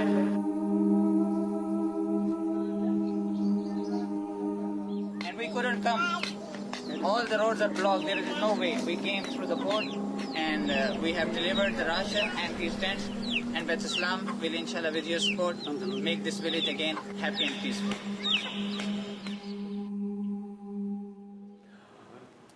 वेलकम बैक ख़वातीन और हज़रात, आप देख रहे हैं ललकार। इस वक्त आपके मदद की बेतहाशा ज़रूरत है। हम मुंतज़िर हैं। आपकी स्क्रीन के ऊपर TCF का अकाउंट नंबर आ रहा है, बैतुस्सलाम का अकाउंट नंबर आ रहा है। वक्तन फ़वक्तन दोनों अकाउंट नंबर्स आपकी स्क्रीन पे जलवागर हो रहे हैं। ख़वातीन और हज़रात, आपसे यही दरख्वास्त है कि आप दिल खोल के एहतियात दीजिए ताकि जो मदद है वो सैलाब ज़दगान तक पहुँचाई जा सके। ये एक TV1 का इनिशिएटिव है ललकार, जो कि साल से चला आ रहा है। चाहे वो कभी ज़लज़ले हों, चाहे कभी लोग फंस गए हों किसी और मुसीबत में, ललकार ने और TV1 ने हमेशा अपने उन पाकिस्तानी बहन भाइयों का साथ दिया है जो कि मुश्किल वक्त से गुज़रते हैं। और वो साथ अगर सच्चे मानों में देखा जाए तो वो साथ आप लोगों ने दिया है। और अभी भी जब मैं सुनता हूँ कि एहतियात की रकम इस इदारे से और उस इदारे से इतनी ज़्यादा मौसूल हो रही आ रही है, फ़ख्र से सर बुलंद हो जाता है। खुशी होती है कि ये हमारे मुसलमान पाकिस्तानी बहन भाई हैं जिनका इतना बड़ा दिल है, ये जज्बा है और आगे बढ़ के मेहनत करें। कराची शहर में हम लोग रहते हैं, यहाँ से शो करते हैं। सड़क पे निकलो तो जगह जगह कैंप्स बने हुए हैं। रात भर जिस तरह हमारे जवान, हमारे बच्चे, हमारे भाई खड़े होके ट्रक भर रहे होते हैं, काम कर रहे होते हैं, जिस तरह मैं देखता हूँ बाइकों पे आते जाते लोग रुक के अपनी इस्तात के मुताबिक एहतियात दे रहे होते हैं। सलाम है आप सबको। मुझे फ़ख्र होता है अपने उन सारे बहन भाइयों पर, उन सारे पाकिस्तानी पे। और कभी कभी सर शर्म से झुक भी जाता है जब पता चलता है कि ज़ख़ीरा अंदोज़ी हो गई है, कीमतें बढ़ा दी गई हैं बिला वजह। जब आप लोग अपना मुनाफा इतना ज़्यादा अजीज़ रख रहे हैं मासूम बच्चों, बूढ़ों की, बहन भाइयों की ज़िंदगियों के बरक्स, कैसे हो सकता है? आप ऐसा नहीं कर सकते। कभी भी देखिए, तौबा का दरवाज़ा जिस तरह हम बताते रहते हैं हमेशा खुला होता है।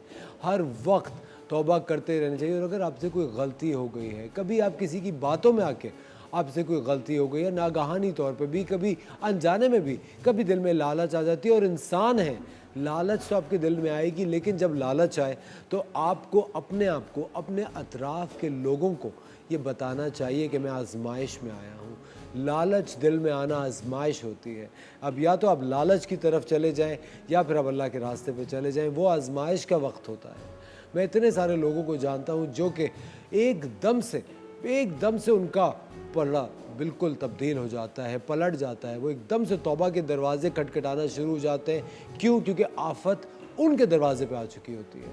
आप अगर किसी के साथ भी ज़्यादती करते हैं ना ख़वातीन और हज़रात, वो रायगा नहीं जाएगी, वो आपको ढूंढेगी और ऐसे वक्त आपका दरवाज़ा खटखटाएगी जब आप उसको एक्सपेक्ट भी नहीं कर रहे होंगे। तो हर वक्त अल्लाह ताला से डरते रहिए, हर वक्त अपने अंदर आजिज़ी रखिए। और जितने भी बहन भाई हमारे काम कर रहे हैं, ताजिर हैं, जिनके जनरल स्टोर्स हैं, जिन्होंने कीमतें बढ़ाई हैं, आज जुम्मे का दिन है, तौबा का दिन है। तौबा कीजिए, कीमतें मत बढ़ाइए, साथ दीजिए, अपना नुकसान कर लीजिए अल्लाह की राह में। आप सोच नहीं सकते आपको कितना फ़ायदा होगा। अभी आप देख रहे हैं स्क्रीन पे आपके नंबर आ रहे हैं। अपनी इस्तात के मुताबिक जो भी एहतियात देना चाहें वो लोगों तक पहुँचेंगे। हम आपको बार बार आपको मुख्तलिफ़ लोगों से मिलाते हैं। हमने आपको फिक्सेड से मिलाया, हम आपको अखुवत फाउंडेशन से मिलाया, सैलानी वेलफेयर ट्रस्ट से मिलाया, अल खिदमत से मिलाया, अल मुस्तफ़ा से मिलाया, आज बैतुस्सलाम है, आज TCF है। आज ये दो ज़बरदस्त इदारे हैं जो कि बहुत ही ज़्यादा पेश है रिहैबिलिटेशन, रेस्क्यू, रिलीफ के प्रोसेस में। आपकी एहतियात के मुंतज़िर हैं। क्योंकि देखिए, तालीम हो, या तहफ़्फ़ुज़ हो, ये दोनों ज़िंदगियों के लिए बहुत ज़्यादा ज़रूरी है। आपने आगे बढ़ना है, मदद करनी है। फराज साहब बताइए कौन से एहतियात हैं जिनके आप मुंतज़िर हैं, जो बेहतरीन एहतियात साहब? देखिए अभी इस वक्त जो है ना, इनिशियल जैसे शेल्टर और फूड और कुक फूड की हमारी तरतीब चल रही थी, अभी इस वक्त बहुत सारी जगहों में पानी खड़ा है और आपने जैसे शुरू प्रोग्राम में कहा था कि इस वक्त मच्छर और वाटर बॉर्न डिजीज़ एक मेजर प्रॉब्लम है। अगर हम कॉस्ट ऑफ मॉस्किटो नेट देखते हैं, मच्छरदानी को देखते हैं और उसके बाद अगर मलेरिया के ट्रीटमेंट को देखें तो इस वक्त लातादाद, मैं ख्याल लाखों की तादाद में ना सिर्फ लोगों को चाहिए मच्छरदानियाँ बल्कि साथ में उनके जानवरों को चाहिए। अब सोचिए ट्रॉमा कैसा ट्रॉमा है कि जहाँ पर एक आदमी अपनी 10 बकरियों को रोज़ एक एक करके, क्योंकि जानवर हैं, बेज़ुबान हैं, 3 दिन तक सोएंगे नहीं, 24 घंटे क्या होगा, उसके बाद वो फॉडर है एनिमल्स के लिए, इनका लाइवलीहुड है। कल को हम इनको लाइवलीहुड सपोर्ट करें, आज जहाँ पर हम इमरजेंसी रिलीफ प्रोवाइड कर रहे हैं इंसानों को, ये जानवर भी इमरजेंसी रिलीफ चाहते हैं और ये अभी का जो रिलीफ की अमाउंट होगी वो थोड़ी सी होगी but it will be lasting and उसकी वैल्यू बहुत हाई होगी। ऑन द अदर हैंड तो अभी इस वक्त ये कुछ आइटम्स ऐसे हैं और साथ में हम बैतुल इस्लाम जो है वो बहुत ज़्यादा फोकस कर रहा है इस वक्त इमरजेंसी गायनेकोलॉजिकल केयर के ऊपर। अभी इस वक्त बहुत बड़ी तादाद में फैमिलीज़ रोड साइड पर आई हुई हैं। अब आप ये बताएं कि बच्चों की वलादत कैसे हो, वहाँ पर इमरजेंसी केयर जो चाहिए वो कैसे हो। बिल्कुल सही। तो ये जो चीज़ है, क्योंकि ये लोग माशाल्लाह बड़े इन जिन इलाकों के अंदर हैं, ये बड़े सख्त मेहनत करने वाले लोग हैं, जफाकश हैं, तो ये उसको सरवाइव कर रहे हैं जो हम शहरी लोग नहीं कर पाते। लेकिन एक माँ ने बच्चे की वलादत करनी है, उस बच्चे ने नौमौलूद बच्चे ने पैदा होना है, तो उसको वो केयर प्रोवाइड करने के लिए मेडिकल कैंप्स और medical units, special medical units के जो उस आने वाले बच्चे को इस आफत की हालत के अंदर उसको आफत ज़दा ना कर दें, उसको राइट है। ये अभी अखबार में मैं पढ़ा था 1000 के करीब मेडिकल सेंटर्स और हॉस्पिटल्स सिंध भर में डैमेज हुए हैं। तो मतलब 1000 वैसे ही तादाद कम है और उसमें अगर वो 1000 वो डैमेज हो गए तो यकीनन। और मेरे ख्याल से कुछ इदारे ऐसे हैं जो फ्यूमिंगेशन का भी निज़ाम लेके जा रहे हैं इन इलाकों में, क्योंकि रिपेलेंट्स जो है या ये जो मस्कीटो रिपेलेंट्स हैं, मॉस्पल वगैरह है, आई थिंक ये भी कितना आप इस्तेमाल करेंगे, कितना करेंगे। ऑफकोर्स आप सो रहे हैं, जाग रहे हैं, मिट गया कुछ हो गया और बीमारियाँ बिल्कुल बहुत ज़्यादा फैलने का इस वक्त ख़दशा भी है। और जब कहते हैं कि जब ये रेस्क्यू हो जाएंगे, जब पानी छट जाएगा, जब दोबारा से खुश्की बहाल होगी, तब पता चलेगा कि कौन कौन सी बीमारियां हैं जो कि एकदम से उभरेंगी। लेकिन अल्लाह खैर करे, अल्लाह ताला, हम हमेशा बेहतरी की उम्मीद करनी चाहिए। आज जुम्मातुल मुबारक का दिन है, ख़वातीन और हज़रात, आप सब आज ज़रूर इंशाल्लाह इबादत करेंगे। अल्लाह ताला आपकी इबादतें कबूल फरमाए। आपने अपने साथ साथ इस खूबसूरत मुल्क पाकिस्तान के लिए, जो आपका मुल्क है, जो आपकी आइडेंटिटी है, इसके लिए दुआ कीजिएगा, इसके लोगों के लिए दुआ कीजिएगा कि अल्लाह ताला सबको, आपको, हमको और उन सबको अपनी हिफ्ज़ व अमान में रखे। बहुत शुक्रिया Faraz, thank you so much Asfandyar, lovely having you on the show.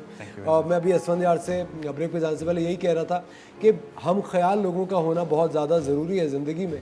जब आपको हम ख्याल लोग मिलते हैं तो बड़ी आपकी कोई भी एजेंडा होता है, कोई भी आपकी फ़ोर्स होती है, कोई भी काम कर रहे होते हैं, कोई भी आपका मिशन होता है, वो डबल हो जाता है। क्योंकि जब एक तरीके से सब लोग सोच रहे होते हैं तो ऑफकोर्स आपकी जो फोर्सेस हैं, जो आपकी एनर्जी है, वो डबल होती है। आपको लगता नहीं कि आप हार रहे हैं। और आई थिंक ये बड़ा ज़रूरी है ज़िंदगी में आपके हम ख्याल लोग होना। और ये ख़वातीन और हज़रात, ये जो वक्त है, ये यकजा होने का वक्त है, ये एक ही मिशन पे काम करने का वक्त है। और बहुत ही ज़्यादा मैं फ़ख्र से कह सकता हूँ कि आज मैं पाकिस्तान का हिस्सा हूँ और ये बेहतरीन पाकिस्तानी हम लोग रोज़ आपसे मुतारफ़ कराते हैं जो सब एक ही मिशन पे काम कर रहे हैं। और वो क्या मिशन है? अपने बहन भाइयों की जानें बचाने का। आप लोग भी हाथ खोल के, दिल खोल के एहतियात दीजिए और इन लोगों की मदद कीजिए। लेते हैं एक छोटा सा ब्रेक, मिलते हैं आपसे ब्रेक के बाद। Thank you very much both. Thank you.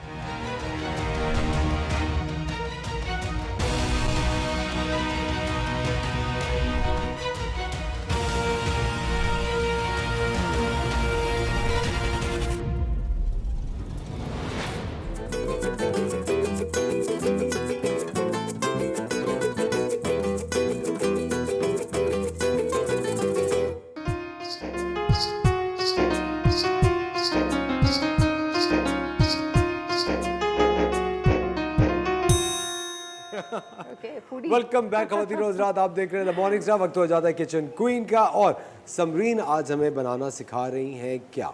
Singaporean rice. Singaporean rice. जी, सबकी डिमांड थी कि सिंगापोरियन राइस खाना है, मैंने कहा चले जी वो कर लेते हैं। तो स्टार्ट करें? प्लीज स्टार्ट करें। बिस्मिल्लाहिर्रहमानिर्रहीम। हमने क्या किया था, अच्छा मैं एक चीज़ पहले से करके रख ली थी क्योंकि टाइम था।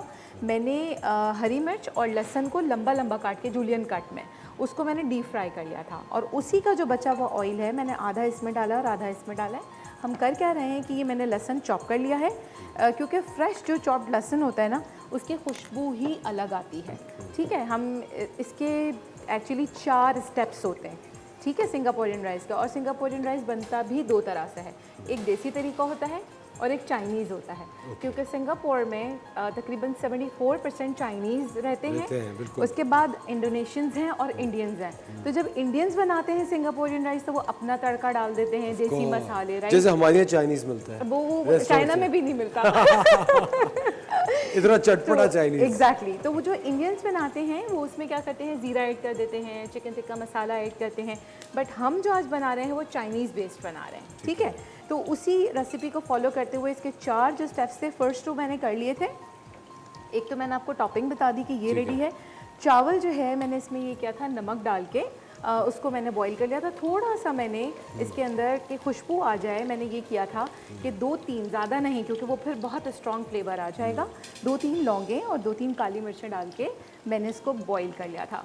हमेशा मेजरमेंट बताती हूँ कि अगर 1 कप चावल है तो उसमें जो हमारा नमक जाता है वो तकरीबन 1.5 टेबल स्पून होता है, और पानी इतना लेते हैं कि उसमें चावल डिप हो जाए। ठीक है, जब बॉईल आ जाएगा पानी में नमक डालेंगे, फिर चावल को बॉईल कर लेंगे, राइट। अच्छा, इसमें और अच्छा अगर आपको इन्हांस्ड फ्लेवर चाहिए इसमें हम ये डाल देते हैं ताकि एकदम से गुस्से में आ गया। हाँ, वो एक्चुअली इसमें वो है ना मिर्चों के जो बीज होते हैं, हाँ एग्जैक्टली, चिली फ्लेक्स, बिल्कुल जी बिल्कुल। तो अगर आप चाहते हैं इसमें और अच्छा सा फ्लेवर आ जाए तो हम क्या करेंगे कि इसी तरह थोड़ा सा ऑयल डाल के एक एग ले लेंगे, उसके अंदर नमक काली मिर्च डाल के फेंटा और उसका ऑमलेट टाइप बना लेंगे। अच्छा, ठीक है, वो फिर एक तरह से समझ लें एग फ्राइड राइस हो जाएंगे। फिर हमने उसके अंदर थोड़े से सॉसेस जो होते हैं चाइनीज़, सोया सॉस होता है, विनेगर होता है और चिली सॉस होता है, राइट। वो थोड़े से डाल के, बहुत ज़्यादा नहीं डालना है, सिर्फ हमें थोड़ा सा फ्लेवर एनहांस करना है, और थोड़ा सा चिकन पाउडर, ये एक एडिशनल चीज़ है, ठीक है जी। अच्छा, ये अब हमारा जो है इसका कलर चेंज हो चुका है लहसुन का, तो अब हम इसमें ये करेंगे, बिल्कुल छोटे छोटे पीसेस में चिकन ली है। इसमें आप वैसे ना जो होती है ना जूलियन कट, वो ज़्यादा अच्छी रहती है, क्योंकि हमारे पास ये होता है कि टाइम नहीं होता ना मैरिनेशन का और इसका, तो इसलिए मैंने ये बहुत छोटे पीसेस करवाएं ताकि इसका जो फ्लेवर है कुक तो हो जाए बट इसका फ्लेवर इनकॉर्पोरेट हो जाएगा अच्छे से, ये रीज़न है। अदरवाइज़ चिकन तो इमीडिएटली बड़े पीसेस जो तो फ़ौरन से कुक हो जाती है। ठीक है जी, ये हो रहा है इधर। अच्छा, इसके साथ हम क्या करेंगे, इसमें लहसुन डाला था और अदरक हमने दूसरे वॉक में डाल दिया, थोड़ा सा इसका कलर चेंज हो, खुशबू आने लगे। अब आप इसके अंदर ये डाल देंगे गाजर। अच्छा, गाजर आजकल आपको पता ऑफ सीज़न है तो थोड़ी क्रंची है ना, अगर क्रंची फ्लेवर चाहिए तो ठीक है, लेकिन अगर आपको थोड़ी सी गली हुई चाहिए, टेंडराइज चाहिए, तो इस स्टेज पे आधा कप पानी डाल के थोड़ी देर ढक दें। आई थिंक क्रंची तो बेहतर होती है। हाँ, बस सबके अपनी है ना, अपनी अपनी डिमांड है। मुझे थोड़ी सी बस नॉर्मल हो, बहुत ज़्यादा क्रंची नहीं हो। हाँ, और बहुत ज़्यादा सॉगी भी नहीं हो ना, सॉफ्ट जो होती है। अच्छा, इस स्टेज पे थोड़ा पानी डाल के ढक सकते हैं, बट हम नहीं ढक रहे क्योंकि हमें obviously crunchy as you said चाहिए, क्रंची चाहिए, बिल्कुल जी बिल्कुल। ओके। अच्छा, गाजर, उसके बाद हमने ये शिमला मिर्च डाली इसमें, ये सब जूलियन है, ठीक है जी। ये डाला हमने, फ्लेवर जो हमारा फ्लेम है वो थोड़ा हाई रखेंगे। और इसके बाद मुझे तो खैर आइडिया है, जिन लोगों को आइडिया है वो आइडिया से डालें, अदरवाइज़ तकरीबन 2 टेबल स्पून इसमें ये चिली सॉस जाएगा, इसमें भी हम साथ साथ ऐड करें, 2 टेबल स्पून इसमें जाएगा, राइट, ये गया।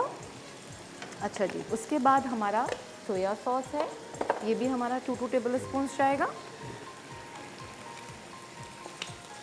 ठीक है जी, इसमें जाएगा, और 2 टेबल स्पून भी इसमें जाएगा। अच्छा, समरीन आप सुशी खाती हैं? बहुत शौक से नहीं। अच्छा, हाँ, चाइनीज़ मुझे बहुत पसंद है बट सारे नहीं, थोड़े सब जैसे डम्पलिंग्स हैं लोगों को बहुत पसंद है, बट मुझे इतनी ज़्यादा मज़े की नहीं लगती क्योंकि वो ज़रा वाटरी सी लगती है मुझे, आई डोंट नो क्यों। अच्छा, तकरीबन 1 टेबल स्पून हमने इसमें सिरका ऐड कर दिया है, ठीक है, और 1 ही टेबल स्पून इसमें हमने ऐड कर दिया, राइट। अच्छा, इसको भी हम हाई फ्लेम पे क्यों पका रहे हैं, क्योंकि ऑब्वियसली चिकन में से पानी रिलीज़ होता है, उसको हमने ड्राई भी खुश्क करना है। बिल्कुल, जिसको खुश करना है। सही है जी, ये हो जाएगा। अच्छा, इसी स्टेज पे ये देखें सॉसी सा हो गया। अब हम यहाँ पे अपने मसाले ऐड करते हैं। अच्छा जी, इसमें डाल रहे हैं बिस्मिल्लाह, बस आधा टीस्पून हमने नमक, क्योंकि ऑलरेडी इन सॉसेज में नमक होता है। अगर हम डाल देंगे ज़्यादा तो वो फिर ज़्यादा हो जाएगा। एज़ पर टेस्ट डाल सकते हैं, बट मैंने हाफ टीस्पून डाला है। ब्लैक पेपर जो, थैंक यू, कितनी अच्छी खुशबू आ गई। अच्छा, पता है मसाले डालने का भी टाइम होता है। अगर आप एग्जैक्ट इसी तरह बनाएंगे ना तो आपको सेम फ्लेवर मिलेगा जो होता है एक्चुअली। अगर आप सही टाइम पे नहीं डालेंगे तो फ्लेवर चेंज हो जाएगा। सुनिए, अगर खाना पकाते हुए खवातीन का मूड बहुत ख़राब हो, हाँ, तो फिर कैसा खाना बनता है? देखिए, अगर आपका मूड बहुत ऑफ हो और आप खाना पका रहे हो, मैं तो ये समझती हूँ क्योंकि I am fond of cooking, तो मैं मूड तो सही जब हो जाएगा। मेरा अच्छा हो जाता है। थेरेपी भी है ना कुकिंग। बिल्कुल बिल्कुल है। और सीरियसली जिनको कुकिंग नहीं भी पसंद ना, ट्राई इट आउट। किचन में जाएं, कुकिंग स्टार्ट कर दें तो आपका एक्चुअली माइंड डाइवर्ट हो जाता है ना। आप सोचने लगते हैं क्या इंग्रेडिएंट्स जा रहे हैं और किस तरह कर सकते हैं। एनीवेज, ये हो गया। अच्छा जी, नमक, काली मिर्च डाली थी। वैसे मैं प्रेफर करती हूँ कि चिकन पाउडर मैं एंड में डालूँ, बट अभी क्योंकि हमारे पास टाइम शॉर्ट है तो हम बस फ़ौरन ही कर रहे हैं। 1 टीस्पून डाल रहे हैं। मेक श्योर, मैं बार बार कह रही हूँ, इस चीज़ का हमें ध्यान रखना है कि नमक की क्वांटिटी ज़्यादा ना हो जाए, इसलिए देखते हुए नमक और चिकन पाउडर ऐड करेंगे। अच्छा, अब इस स्टेज पे आकर तकरीबन 2 टेबलस्पून हम इसमें डाल रहे हैं चिली गार्लिक सॉस, राइट, और 2 ही टेबलस्पून हम इसमें भी डाल रहे हैं। ठीक है जी, और ये नॉर्मल चिली गार्लिक है जो बाजार में नॉर्मली जी जी जी जी, पाउचेस में भी आता है, बॉटल्स में भी आता है। अब आधा कप केचप है, ज़्यादा केचप हम चिकन में डाल रहे हैं, ठीक है, क्योंकि ये हमें ज़रा सॉसी सी चाहिए। थोड़ा सा केचप, तकरीबन समझ लीजिए 1.5 या समझ लें 2 टेबलस्पून हमने इसमें ऐड किया है, और आधा कप के करीब हमने इसमें ऐड कर दिया है। और अब हमारा लास्ट इंग्रेडिएंट जो है वो जा रहा है इसमें थोड़ी सी चिली फ्लेक्स, सिर्फ इसमें, राइट, चिकन में और नहीं। अच्छा, अगर हम ये बना रहे हैं जैसे मैंने आपको बताया इंडियन स्टाइल में, तो आप इसके अंदर जो है यहाँ ये वैसे मेरे ख्याल से समीन, या पाकिस्तान में तो वही इंडियन स्टाइल ही पसंद किया जाएगा। Again it depends on the choice. मैंने जो खाया है बाहर भी और यहाँ जो पसंद किया जाता है, लोगों को जो कॉन्सेप्ट है वो यही वाला है, मंचूरियन स्टाइल का, मंचूरियन स्टाइल का। वाला। जी जी जी, मुझे अंदाजा था, है ना, यही। आपने क्या ट्राई किया सर?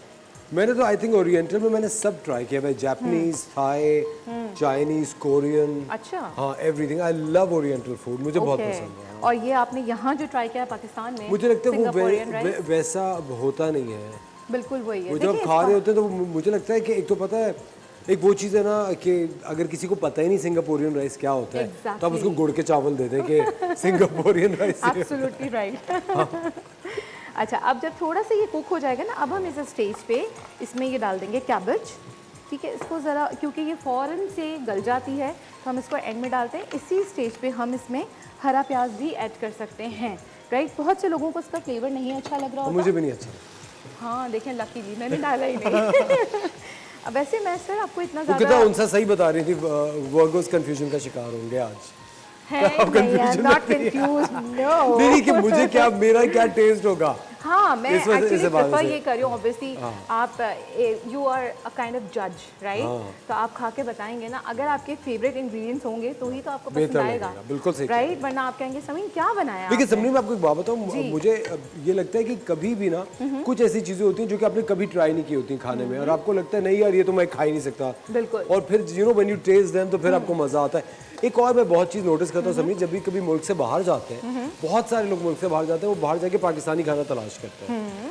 अगर कभी आप मौका दें जिस खित्ते में आप जा रहे हैं वहाँ की क्यूजीन को, अगर आप एक मौका दें तो क्या पता यू नो आप एक नई चीज़ डिस्कवर कर लेते हैं। देखिए, इफ़ इट इज़ हलाल तो you can definitely go for it. Of course, सबसे पहले हमें ये चेक करना है कि जिस कंट्री में जा रहे हैं वो ओरिजिन क्या है, वो लोग क्या फॉलो करते हैं। अगर तो हलाल है तो आँख बंद करके खाएं। हाँ, थोड़ा सा ये होता है कि हमारे जो टेस्ट बड्स होते हैं वो इतनी जल्दी नए फ्लेवर को एक्सेप्ट नहीं कर रहे होते हैं, राइट। तो ये है, वो हमें देखना चाहिए। और आपकी बात बिल्कुल ठीक है। देखिए, अपना खाना तो हम खा ही रहे होते हैं ना अपने मुल्क में, बाहर जाके उनका कुजीन तो ट्राई करें। मे बी आप वहाँ से कुछ, ऑफ कोर्स मे बी आप वहाँ से कोई नई चीज़ लेकर आ जाओ और यहाँ अपने लोगों से शेयर करें। आप तो शेफ है, मेरे ख्याल से आप जहाँ भी जाती होंगी ट्राई तो करती होंगी। बिल्कुल। और मैं खाने के बाद आपको मज़े की एक बात बताऊँ, कुछ दिन पहले मेरे हस्बैंड जो हैं वो फ्रेंड्स के साथ गए, एक हाईवे पे बहुत मशहूर रेस्टोरेंट है, आपको भी पता होगा, आई होप आपने ट्राई किया होगा, वहाँ बलूची टिक्का बड़ा फेमस है, राइट। तो मेरे हस्बैंड जाते हैं वीकेंड्स पे फ्रेंड्स के साथ यूजुअली। एक दिन क्या हुआ, वापसी पे मेरे लिए खाना आया, तो आई वाज सरप्राइज। मैंने कहा वैसे तो होता है बट फ्रेंड्स के साथ यूजुअली नहीं होता, तो I was more than happy. मैंने कहा ये मौजज़ा कैसे हुआ, आज आप मेरे लिए खाना लेकर आए ना। तो फ़ौरन से मुझे क्या जवाब आता है कि ये टेस्ट करो और नेक्स्ट टाइम मुझे ये घर में चाहिए। मैंने कहा मेरा थोड़ा सा दिल ही रख लेते, आप अगर ले आए थे तो बता देते कि भाई तुम्हारे लिए लाया हूँ। तो एनीवेज फिर मैंने वो खाया, उसको मैंने ऑब्जर्व किया इसमें क्या क्या है। हाँ, लेकिन समरीन विद ड्यू रिस्पेक्ट आपको मैं एक बात बताऊँ। एक तो ये कि जब भी मैंने देखा ना शेफ्स कुछ खा रहे होते हैं, मेरे जितने भी शेफ फ्रेंड्स हैं वो खाते हुए ना खाना एंजॉय करने से ज़्यादा ना काउंट कर रहे होते हैं इसमें क्या क्या है। ये होता है। इसी नोट पे खवातीन और हज़रात हम लेते हैं एक छोटा सा ब्रेक, कहीं में जाएगा। You watching the morning star, मिलता है आपसे ब्रेक के बाद।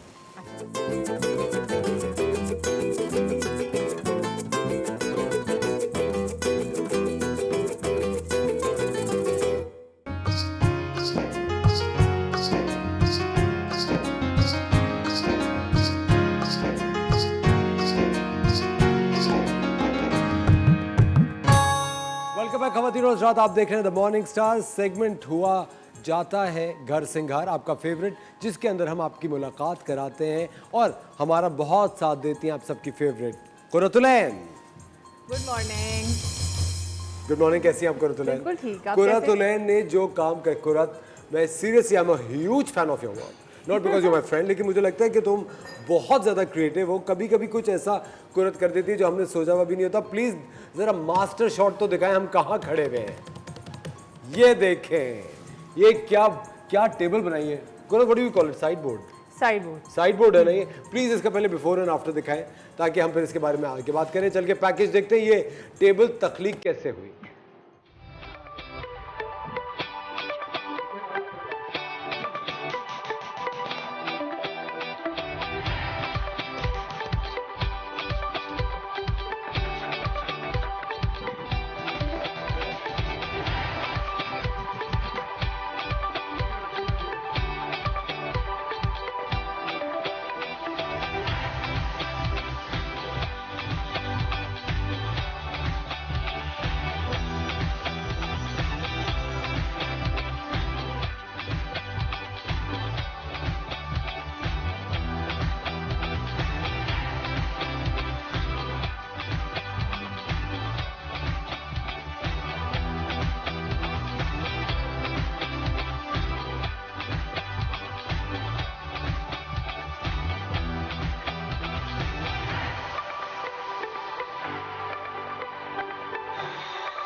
उससे थोड़ा सा जरा सा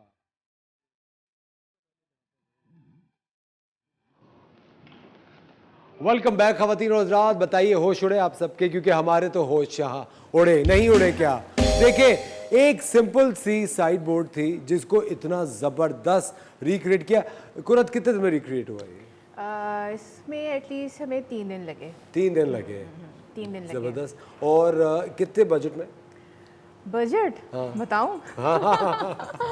आई थिंक 8,000 समथिंग। 8,000 तक है। 8,000 मतलब 10,000 के अंडर। हम अभी तक 10,000 से ऊपर नहीं गए हैं। अच्छा, ये टेबल हमारे कॉलर हैं आरिफ साहब, उन्होंने कराची से हमें भिजवाई थी हमारे शो पे। बहुत शुक्रिया आरिफ साहब, मेरे ख्याल से आप बहुत ज़्यादा खुश होंगे। ये तोहफ़ा है TV1 की तरफ से आपको। ये उन्हीं की टेबल थी और ये हम बार बार आप लोगों से भी कहते हैं कि अगर आपका कोई पुराना फर्नीचर हो तो वो आप हम तक पहुंचाइए। उसको कुरत रीवैम्प करेंगी द मॉर्निंग स्टार पे और ये हम आपको वापस पहुंचाएंगे विथ छोटा सा लोगो जो कि यहाँ होगा द मॉर्निंग स्टार का, ताकि आपको याद रहे कि ये एक तोहफा था द मॉर्निंग स्टार की तरफ से। कोई भी पुराना फर्नीचर उसको मत भेजिएगा। और इस टेबल का आपने बिफोर देखा, बिफोर अच्छा इसमें क्या क्या खराबी क्या क्या थी? ये टेबल आपने देखी थी कि एक ऑर्डिनरी सी टेबल थी, ब्राउन कलर के अंदर, ब्राउन पॉलिश के अंदर। हमने इसको सबसे पहले तो इसकी हाइट अपलिफ्ट की, उससे ही इसके अंदर एक बहुत बड़ा चेंज आ गया। फिर इसके अंदर थोड़ा सा ये लॉन्ग लास्ट नहीं कर सकती थी क्योंकि हम जब मार्केट से चीज़ें खरीदते हैं तो उन्होंने अपने हिसाब से बनाई हुई होती है, हैक्स किए हुए होते हैं। एग्जैक्टली। हाँ। तो फिर हमने इसके अंदर प्रॉपर स्क्रूज, अच्छा हमने इसके ड्रॉर्स बनाए। आपने देखा होगा कि उसमें ड्रॉर्स नहीं थे, वो एरिया ओपन था। फिर ड्रॉर्स बनाए गए और इसका पूरा टॉप चेंज किया गया और आपके सामने। और ये बेहतरीन और मुझे थोड़ा हैवी भी लग रही है, हाँ, ड्यूरेबल भी लग रही है, ड्यूरेबल भी लग रही है। और ये सब हुआ है 10,000 से कम में, तकरीबन 8,000 में। एक वैसा 5,000 से शुक्र है थोड़ा ऊपर आई है, थोड़ा सा ऊपर आई है। लेकिन ये बहुत अच्छा, मुझे जो बेहतरीन चीज़ लगी है वो इसके, अगर आप क्लोजअप दिखाएं इस टेबल का, नीचे अब कुछ काश्तकारी सी हुई है, कार्विंग्स हैं वो, कार्विंग है थोड़ी बिल्कुल। सी। मैंने सोचा कि बहुत प्लेन टेबल है तो एक कार्विंग स्ट्रिप डाल दी जाए जिससे थोड़ा सा एनहांस हो जाए इसका डिज़ाइन, तो वो मैंने किया। कुरत, मेरे ख्याल से ये इतनी ज़बरदस्त आर्ट है, आपका कोई भी आपको मेरे ख्याल से फर्नीचर अब चेंज करने की ज़रूरत ही नहीं पड़ेगी। आप थोड़ा सा अगर दिमाग लगाएं, और आप दिमाग भी मत लगाएं, वो आप सिर्फ हम तक पहुंचा दें। आप सिर्फ द मॉर्निंग स्टार पे अपना फर्नीचर भेजिए और हम आपको फर्नीचर रीवैम्प करके देंगे। मुझे लगता है जो फर्नीचर कंपनी से हम पे केस ना कर दें कि आपने तो बिल्कुल आपने हमारा बिजनेस खराब कर दिया। अब हम क्या करें, क्योंकि हम सारा पुराना फर्नीचर रीवैम्प कर रहे हैं। लेकिन ख़वातीन और हज़रात, बहुत जल्द मैं और कुरत आप लोगों के घर आएंगे। आपके घर का कोई एक कमरा, कोई एक कोना, लाउंज हो, आपका लिविंग रूम हो, आपका बेडरूम हो, उसको हम आप ही के फर्नीचर से उसको दोबारा से रिक्रिएट करेंगे। जो फर्नीचर है जिसको थोड़े से रीवैम्प होने की ज़रूरत है, कुरत उसको रीवैम्प करेंगी, कुरत उसको पूरा डिज़ाइन करेंगी, स्टाइलाइज करेंगी। और फिर हम वो पूरी जो स्टोरी है बिफोर एंड आफ्टर की, वो द मॉर्निंग स्टार के थ्रू अपनी बाकी ऑडियंस तक पहुँचाएंगे। कराची में हम सबसे पहले एक कैंपेन स्टार्ट कर रहे हैं। लेकिन ये जो दूसरी जो हम बात हमेशा आपसे करते हैं कि ये जो सिलसिला है कि आप अपना कोई भी पुराना फर्नीचर हो, चाहे वो एक कुर्सी ही क्यों ना हो, अगर वो बिल्कुल टूट फूट गई है, अब आप उसको बिल्कुल रद्दी में देने वाले हैं, तो आप उसको मत दीजिए, आप हम तक पहुंचाइए। हम उसी कुर्सी को एक बड़ी वैल्यूएबल चीज़ कुरत से बनवाएंगे और आप तक पहुंचाएंगे। कुरत, वैसे आपको आप कभी कभी बोर नहीं हो जाती एक ही चीज़ करते करते? मैं बोर नहीं होती क्योंकि मुझे तो उसमें लगता है कि बहुत वैरायटी होती है। मैं ज़रूरी नहीं कि कुर्सी को हम ऐसा कुर्सी ही यूज़ करें, कुछ भी कर सकते। मैं कुर्सी को शेल्फ भी बना सकती हूँ। वेरी नाइस, जी बिल्कुल, क्या बात। और मैं आपको ये बना कर दिखाऊंगी किसी दिन। अच्छा, मैं एक दिन एक इत्तेफाक से, चूँकि कुरत हमारी एक बड़ी पुरानी कोलीग, बहुत ही अच्छी करीबी दोस्त है, मैं एक दिन देखा कुरत खड़ी हुई टायर खरीद रही थी। मैं कहा कुरत, तुम्हारी गाड़ी में ये ट्रक के टायर तो नहीं लगते? कहने की मैं तुम्हें बाद में बताऊँगी। खैर मैं चला गया आगे, बाद में कुरत ने मुझे वीडियो भेजी। कुरत ने उन टायर्स से स्टूल्स बनाए, गार्डन स्टूल्स।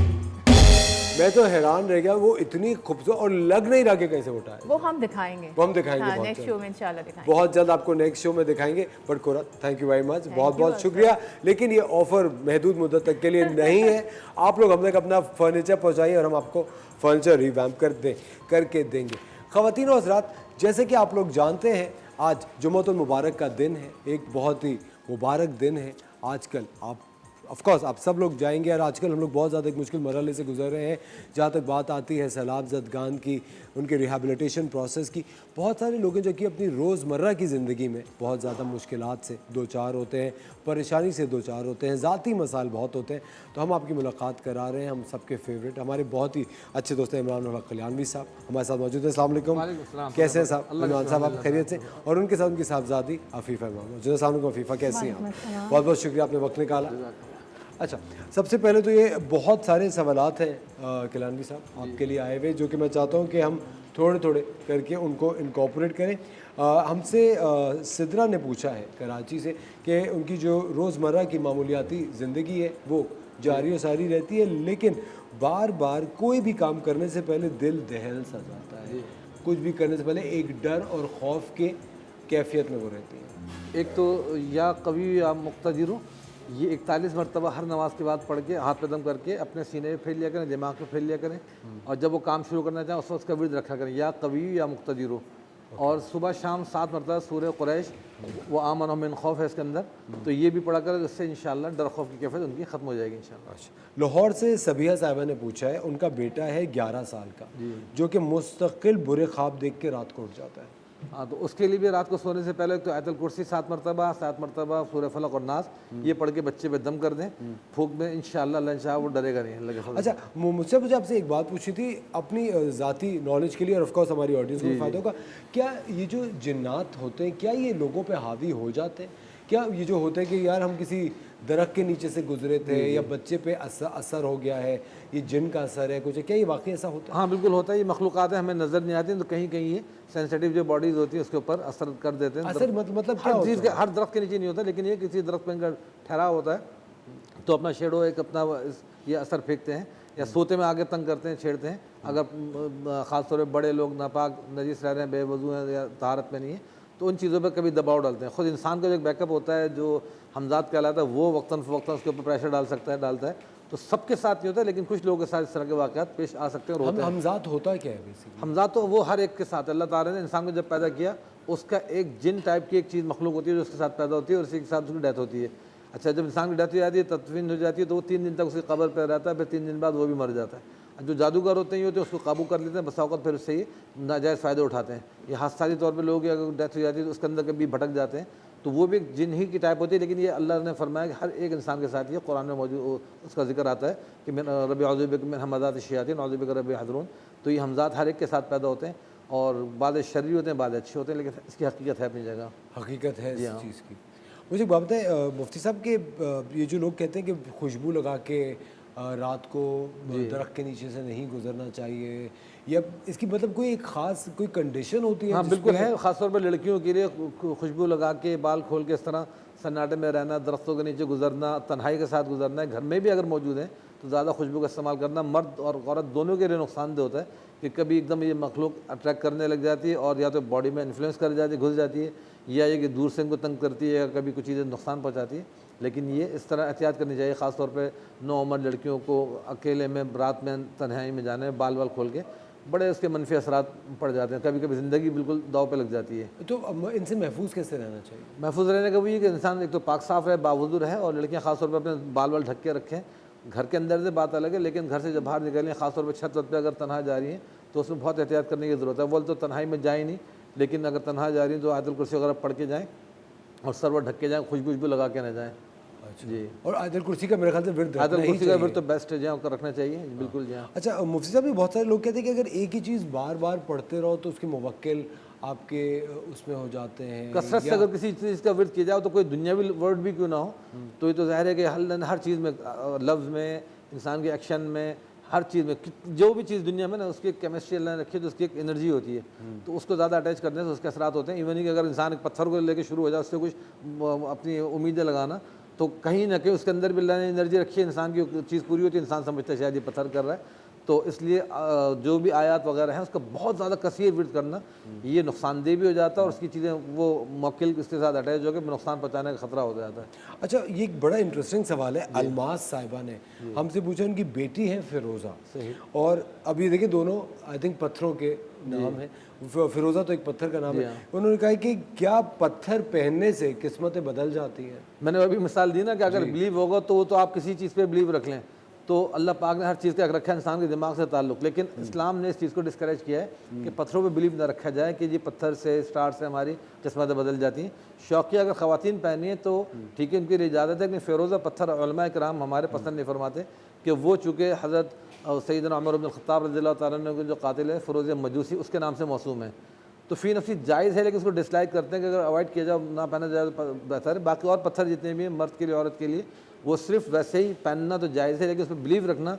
तो रसूल पाक ने एक साहबी को देखा, फरमाया मुझे तुम में से बुत की स्मेल आ रही है, बू आ रही है, तो उन्होंने गौर किया तो फरमाया कि तुम्हारे हाथ में अंगूठी है पत्थर की, इसकी वजह से, तो वो उन्होंने उतार के फेंक दी। तो पत्थरों पे बिलीव ना करें, अल्लाह पे यकीन रखें, इंशाल्लाह अल्लाह पाक बेहतर करेगा सर।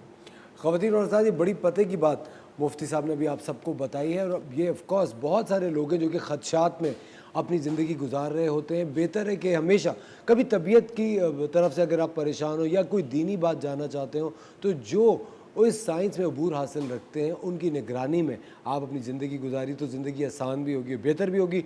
वक्त हो जाता है एक छोटे से ब्रेक का, मिलते हैं आपसे ब्रेक के बाद।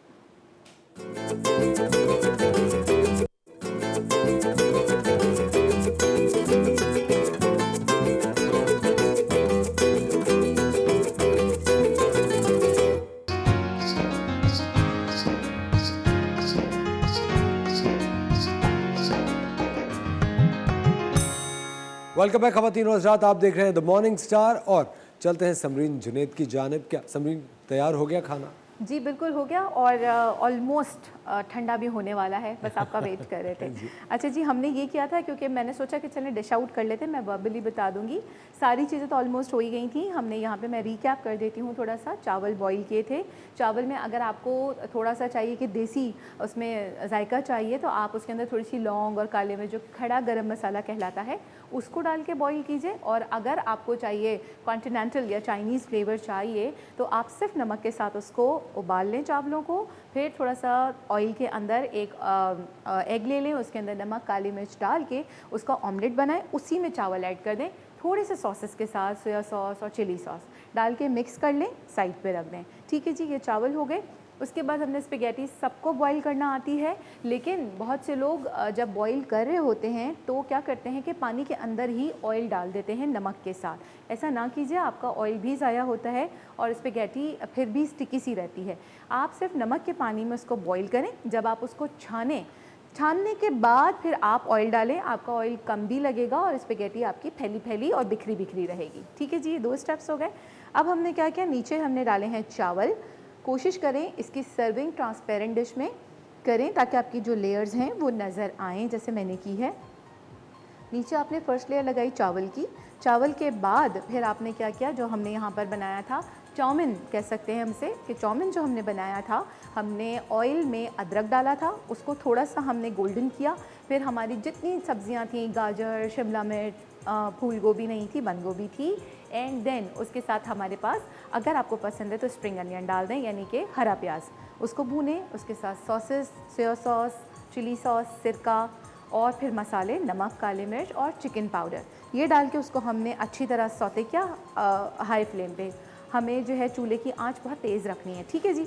उसमें हमने जो स्पेगेटी बॉईल की थी वो डाल के मिक्स कर ली, ये हो गया। चिकन जो थी उसमें हमने लहसुन डाला था चॉप करके फ्रेश, उसको चॉप किया। उसमें फिर हमने क्या किया कि हमने चिकन डाली। जब चिकन का कलर चेंज हो गया, वाइट हो गया, तब हमने उसमें सारी सॉसेस डाली, soya sauce, chilli sauce, ketchup, chilli garlic sauce, ये डाला। जब हमारा अच्छी तरह से वो जो सॉसेस हैं चिकन के साथ फ्लेवर मिक्स हो गया, चिकन गल गया, और यस हमने उसमें मसाले भी ऑफ कोर्स डाले थे, नमक, काली मिर्च, थोड़े से चिली फ्लेक्स यानी कि कुटी हुई लाल मिर्च डाली थी, वो रेडी हो गया। अच्छा जी, फिर हमने चावल के बाद फिर हमने चाउमीन की लेयर लगाई है, यानी स्पेगेटीज़ वाली लेयर, फिर चिकन की लेयर लगाई है। आखिरी स्टेप में हमने क्या किया था, ये सॉस है, सिंपल था इसलिए मैंने ऑफ एयर बना लिया।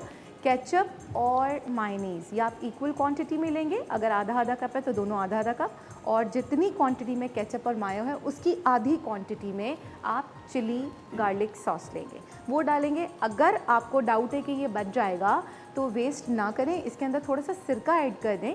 इससे ये होगा कि आपका जो सॉस है वो आप 1 हफ्ते तक रख सकते हैं। कंसिस्टेंसी अगर पतली करनी है, बहुत से लोगों को गाढ़ा नहीं पसंद, तो थोड़ा इसमें दूध डाल दें। कितना ज़्यादा बोला ना सर, 1 गो में क्या अच्छी बात है, ज़बरदस्त। अच्छा जी, अब हम क्या कर रहे हैं, इससे हम इसकी टॉपिंग कर रहे हैं। ठीक है जी, इस तरह से करके जितना सॉस आपको चाहिए आप इसको एब्स्ट्रैक्ट डिज़ाइनिंग में डाल दें, स्लांट में डाल दें, और साथ में इसको एक्स्ट्रा अपने गेस्ट्स के साथ सर्व करने के लिए ये कर लें।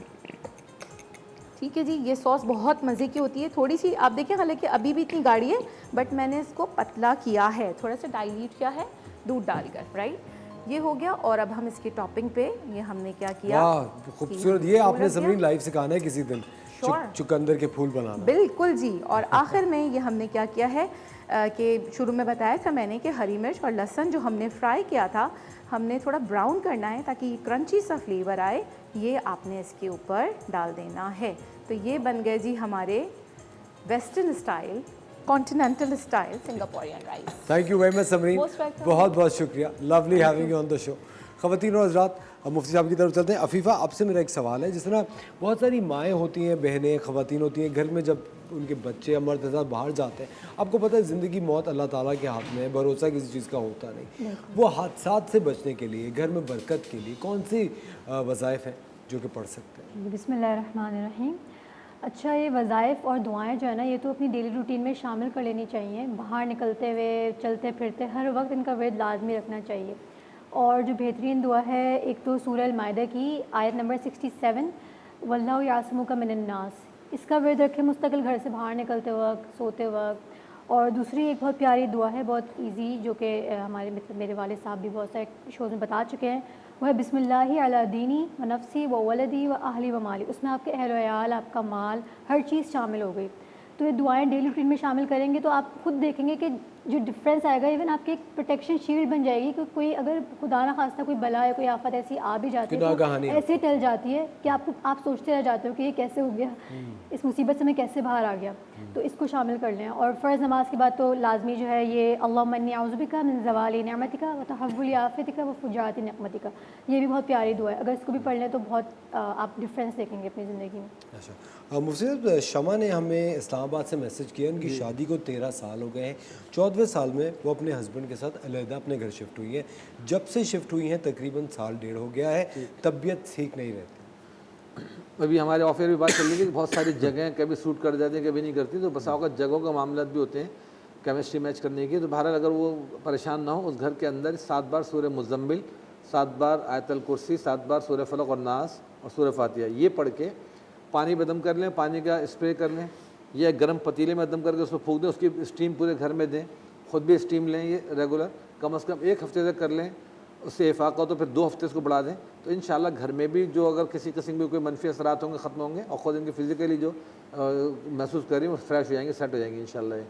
अच्छा, हमें एक और मिसेस हाशिम ने एक सवाल पूछा है। इनके 4 बच्चे हैं जो कि सब शादीशुदा हैं, अपने अपनी मतलब उनकी लाइफ से रहते हैं।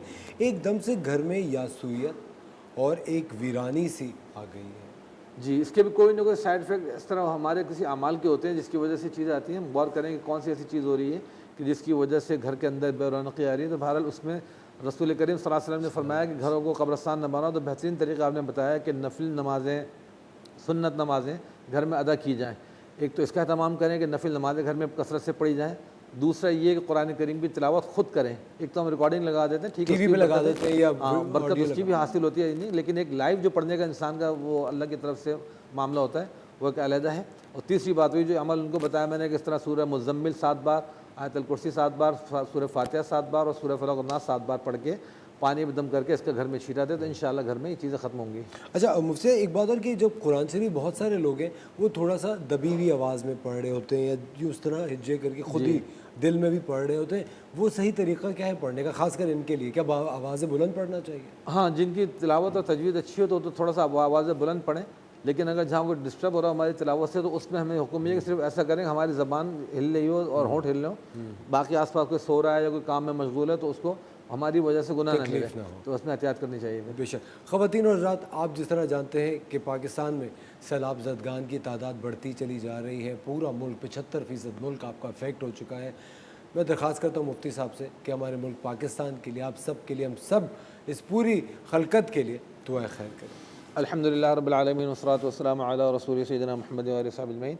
या रब्बे करीम, या आपकी तरफ से उम्मत पर, हमारे पाकिस्तान भाइयों पर, या अल्लाह अंदरून सिंध और खैबर पख्तूनख्वा में और जहाँ जहाँ भी आफत आई हुई है, आजमाइश आई हुई, अल्लाह इस आजमाइश को हमसे टाल दीजिए। और इसमें जो भी जानी माली नुकसान हुआ, जो मुसलमान हमारे जहाँ भाग हो उनकी या अल्लाह उनके दर्जात बुलंद फरमाइए, अहले खाना को उनके सब्र जमील अता फरमाइए। और जितने भी अल्लाह घरों से बेघर होगा जल्द अज जल्द उनके अल्लाह अपने घरों में आबाद फरमाइए और पानी खुश्क फरमा दीजिए, ठहरा दीजिए। ज़लज़लों से, तूफ़ानों से, आंधियों से हम सब की हिफाजत फरमाइए। हमारे मवेशियों की, खेती बाड़ी की, हमारे घरों के सब की हिफाजत फरमाइए। बिस्मिल्लाह अला दीनी व नफ्सी व वलदी व आली व माली। अल्लाहुम्मा आफ़िना वअफ़्वना अल्लाहुम्मा अस्तर औरातिना व अमिन औजना। किसी भी अपने गज़ब का शिकार हमें ना फरमाइए। प्यारे आका हज़रत मोहम्मद मुस्तफ़ा सल्लल्लाहु अलैहि वसल्लम का सदका वास्ता, आपके अहले बैत अतहार का और आपके सहाबा कराम का, औलिया कराम का वास्ता कि हमसे इन मुसीबतों को टाल दीजिए, और जो हज़रात में सलाह मददगान की मदद करो, सबको जज़ा खैर अता फरमाइए। हम सबको मिलकर अल्लाह अपने मुल्क पाकिस्तान की कौम की खिदमत की तौफ़ीक़ अता फरमाइए। वसल्लल्लाहु तआला अला खैर खल्क़ि मुहम्मद व आलिहि व सहबिहि अजमईन। आमीन बिरहमतिका या अरहमर राहिमीन।